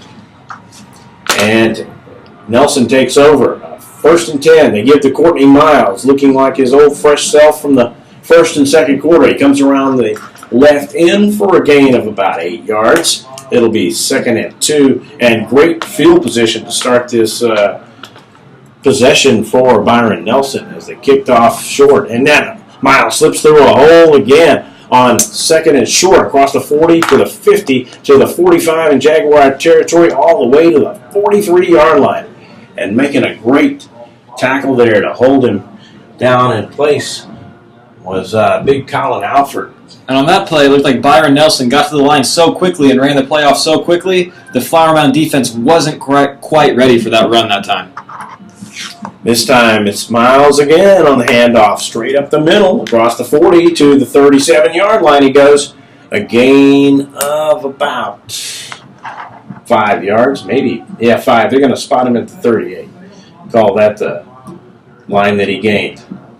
So it'll be 2nd and 5. Clock nearing the 3-minute mark. Can Flower Mound hold on and maybe force this to overtime? Or come up with a big takeaway again like they did the previous possession? Preston Hare in the shotgun, looks left, throws, incomplete. That will stop the clock. That one intended for Dan Noy. And that one sails over the head of Noy just a little bit. And again, consistently, the Byron Nelson drives always stall a little bit when they stop feeding that ball to Courtney Miles. He's really been the one carrying this offense throughout the night. He's played a great game. 3:01 to play, 3rd and 5. They give it to Miles up the middle, bounces off tacklers across the 32 to the 30-yard line. He's got the first down, a gain of 8 made by Courtney Miles. He's only looked substandard one series, and we weren't really sure why. He had sat out there the previous series before that, and maybe he was cramped just a little bit. But if he was, he sure got his sea legs back under him in full order. And he is now inching towards 300 yards rushing tonight. And let's not forget, he still is standing there with those 84 yards receiving, a lot of that coming on one screen pass. But nonetheless, he has been a great back tonight. High snap. Hare hands it off to Miles. Miles hit in the backfield and pulled down at the 31-yard line. And Tyson Spencer making a big sure tackle in the backfield for a loss of 1. Loss of 1, it'll bring up 2nd and 11.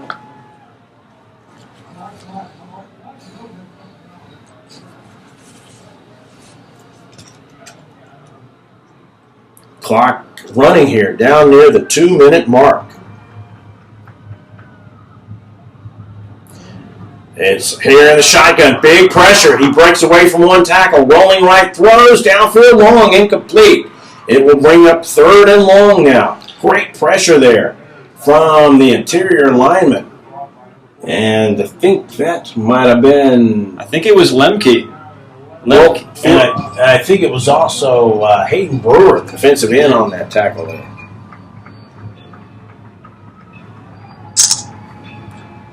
But it brings up 3rd and 11. Byron Nelson suddenly has bogged down. And no penalties on this drive, but they have just bogged down. Flower Mound has really stepped up the defense. The crowd really getting into it right here, really amping up the noise. Here in the shotgun. Stands in the pocket, throws over the middle, caught at the 20, and maybe with a first down, it's Brandon Bowen. I think he just barely got it.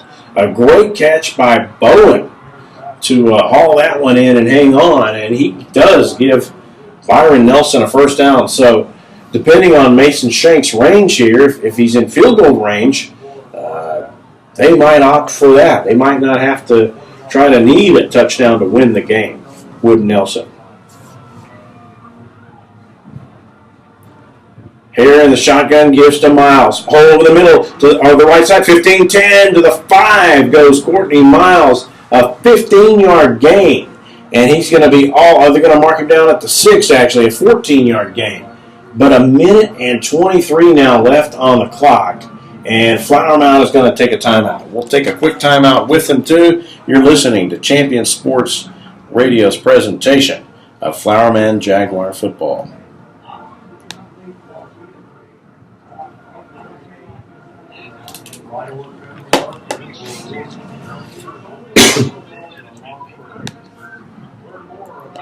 It's 129.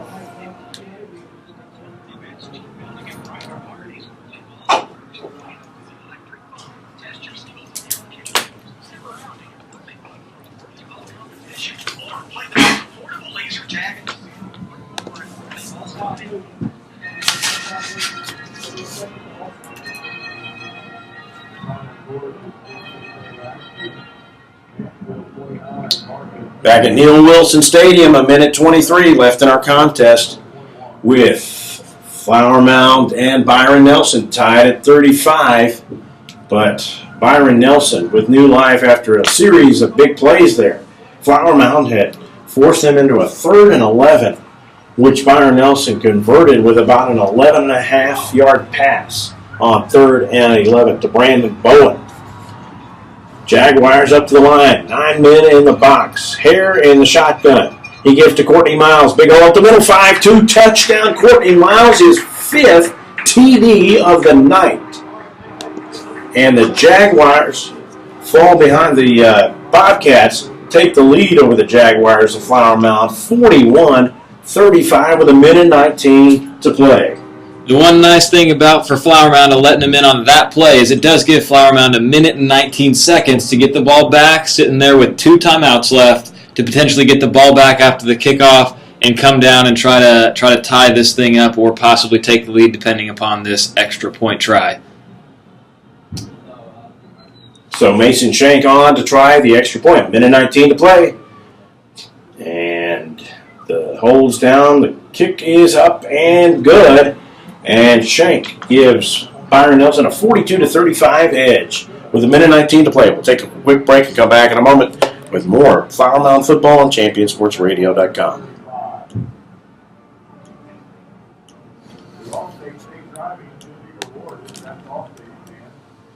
Contact the Gold Plus Agency at 972-874-8200. You are in good hands with all 131.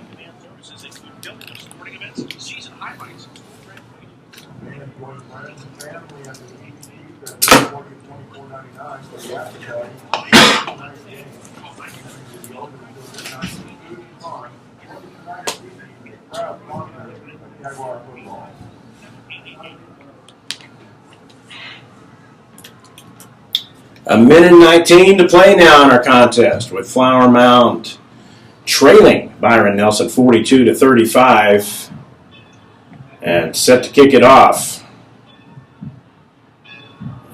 is Mason Shank, and back to receive is Devin Coleman, who's had a few kick returns tonight, as well as Clayton Johnson. And Shank with his special teams kickoff unit up to the line of scrimmage now, ready to boot it away, and we'll see if Flower Mound can come back and tie this thing up yet again. Shank kicks it deep. It's going to be coming Coleman's way, fielded at the 2, coming to the 5, the 10, the 15, the 20, the 25, and going to be brought down at the 29, 30-yard line by Joe Grootman, the special teams player who's a return specialist on punt receiving teams, and then a gunner down there on kickoff coverage. And with 2 timeouts coming out here with Flower Mound trailing by 7, they have in a minute and 14 seconds left. They have plenty of time to make it down the field with those timeouts to try to tie this game up and send it into overtime. So a minute 14 to play. And the officials blow the whistle dead for just a second.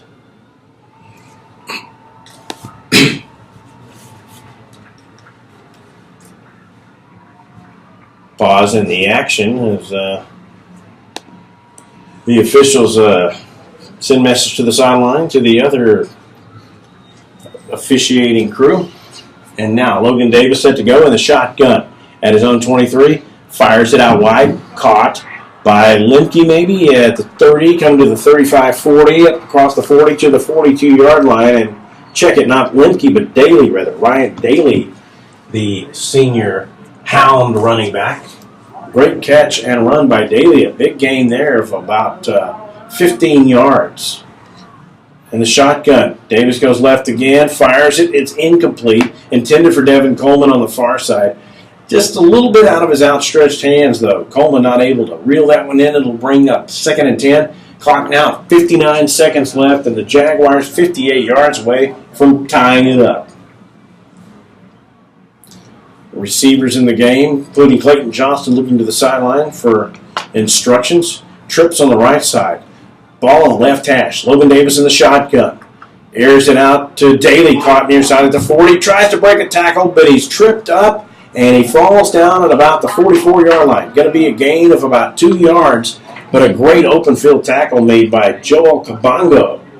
And now Flower Mound has to burn a timeout with 47 seconds left and 57 yards away from tying it up. So Taylor, one timeout left for the Jaguars, and going to have to really work the sidelines here. The rest of the field, maybe, 8 plays possibly left? Yeah, maybe 7 or 8 plays. I mean, the play they just ran, that's a tough play in this situation because it's a very short gain, maybe less than a yard, about a yard gain. He gets tackled inbounds, which forces them to use a timeout, so it's of minimal benefit. So that's a tough play to have in this situation. So now with 1 timeout left, they have 47 seconds. That's still plenty of time with the timeout to get down the field, but they are going to have to work those sidelines. They do not want to be throwing the ball down the middle of the field too many more times with this much time left and just that 1 timeout. And the ball hung up a while, too. That didn't help matters. Logan Davis pressured, has to tuck it under, and this is not a good play either. As not only is it going to bring up 4th down, the clock is going to keep running. They're probably going to burn their last timeout here with 40 seconds left. So no timeouts left for the Jaguars. We will keep it right here as these timeouts aren't very long at all. It's tough to squeeze a spot in at any amount. And it looked like on that play, the thought process was they were trying to catch the Byron Nelson defense off guard, 3rd and long, trying to go with the quarterback draw that looked like a designed quarterback draw to Davis on that play. And in the past few drives, Davis's legs is what's carried Flower Mound down the field. So they tried to go back to what has been working the last few drives, catch him off guard on a 3rd and long. But unfortunately, the Byron Nelson defense was ready for it, and that puts them now in this 4th down situation with no timeout. So this just got a whole lot harder for Coach Johnson and the Jaguars here in the 4th quarter. Definitely.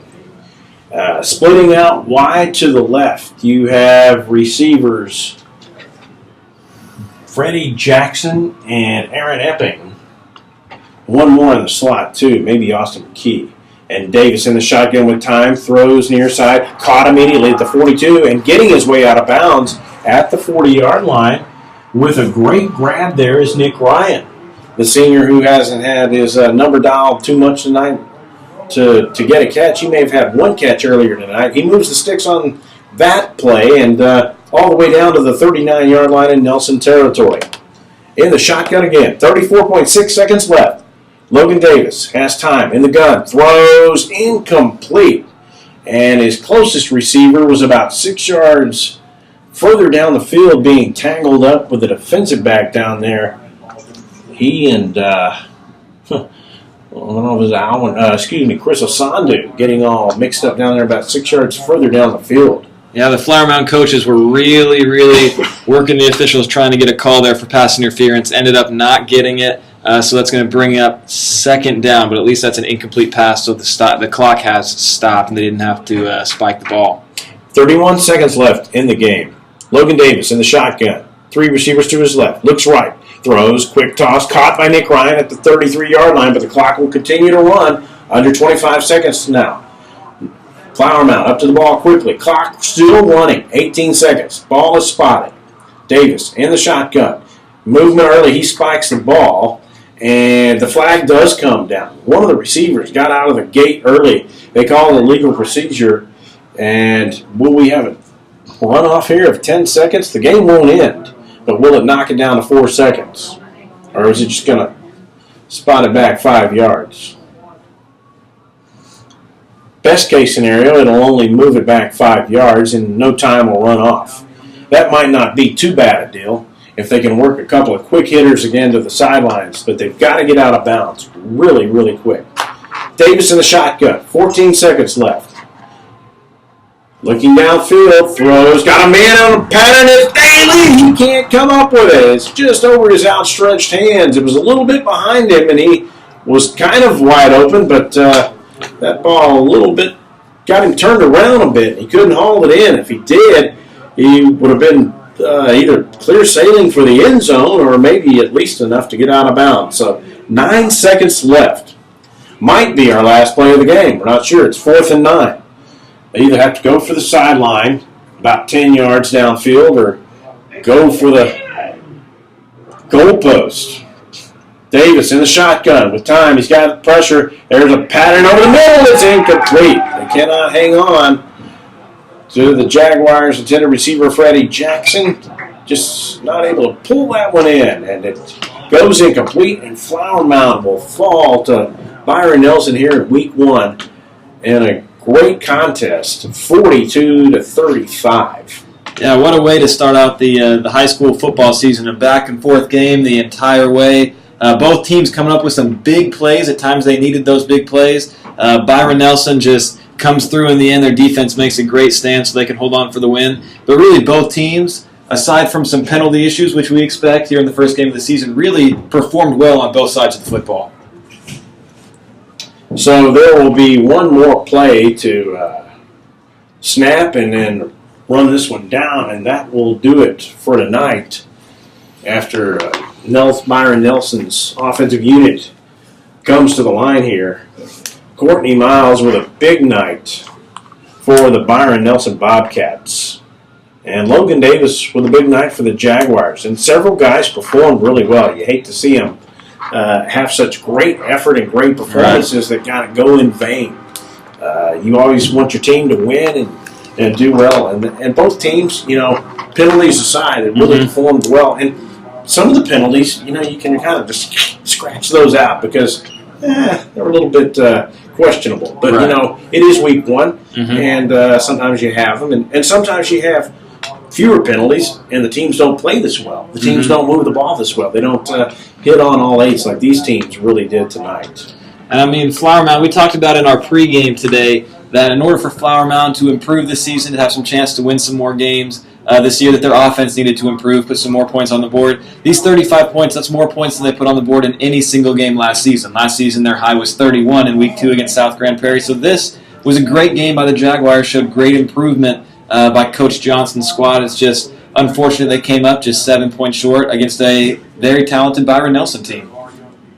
We will take a break and come back here with a post-game show in just a moment. You're listening to Flower Mound Jaguar Football on ChampionSportsRadio.com. Saturday, September 7th at 11 a.m. The Flower Mound Jaguars will be on the road next Friday night to take on Keller High School. The game time is 7:30 p.m. at Keller Stadium. Be sure to get there early and tailgate with the Jaguar Football Club. This is the voice of the Jaguars. The Constitution, baseball, and jazz music.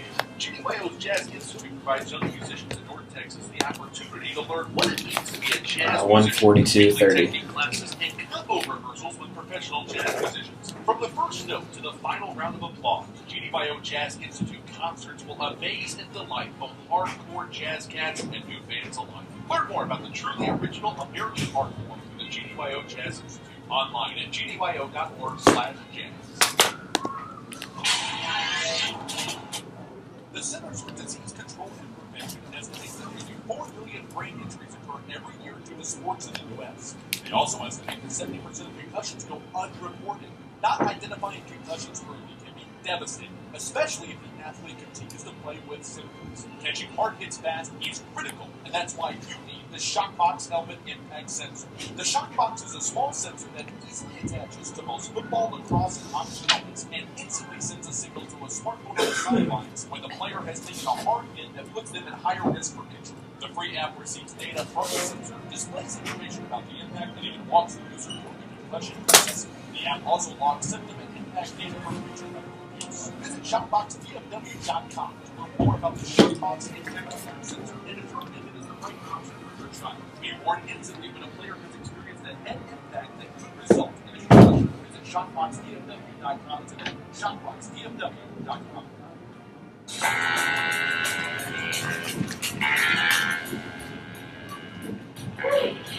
Welcome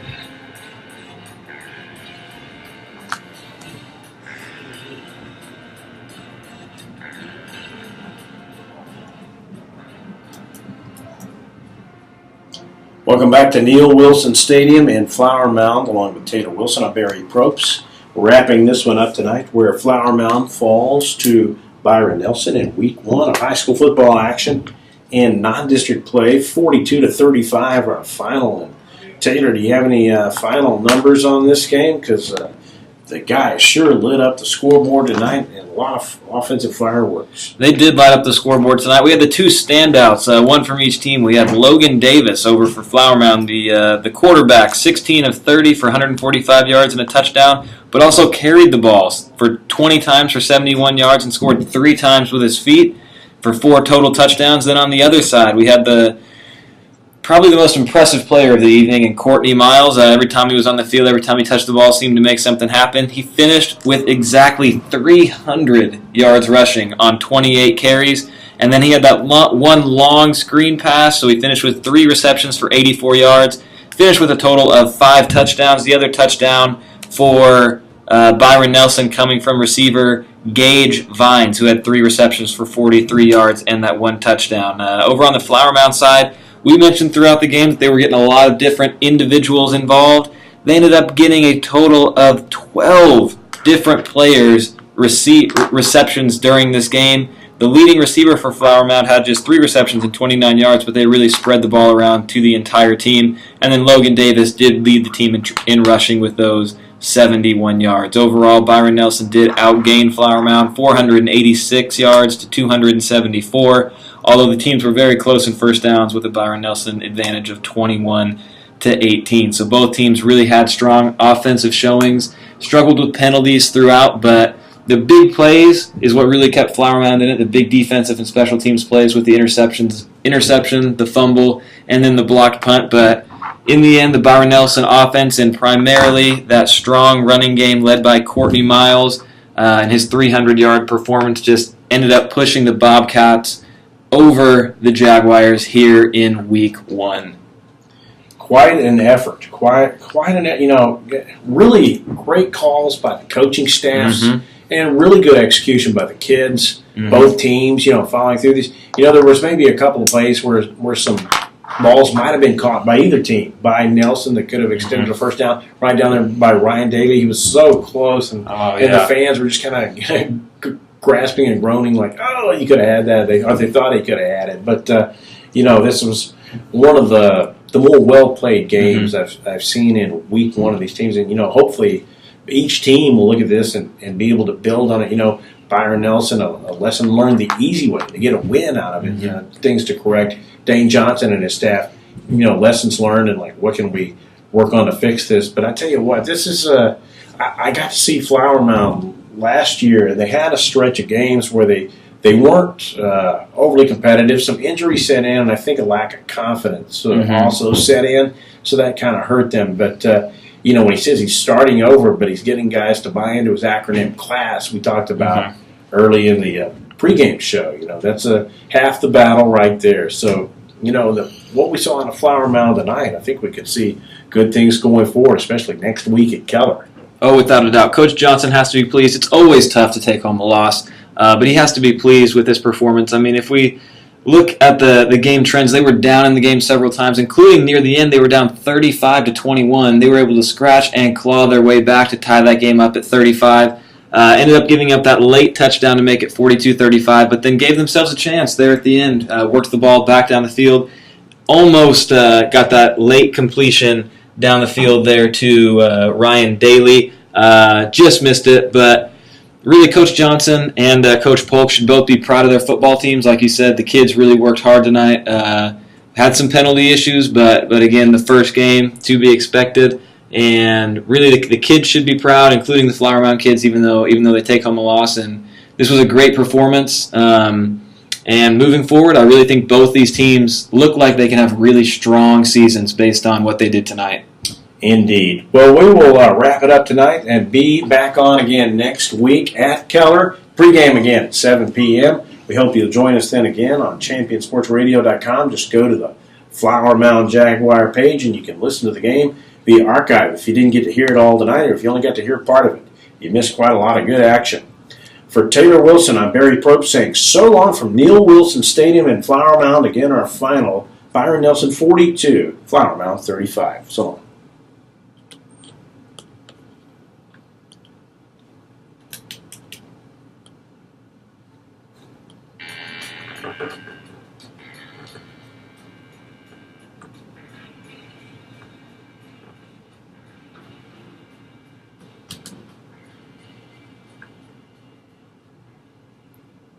Go ahead and kill it.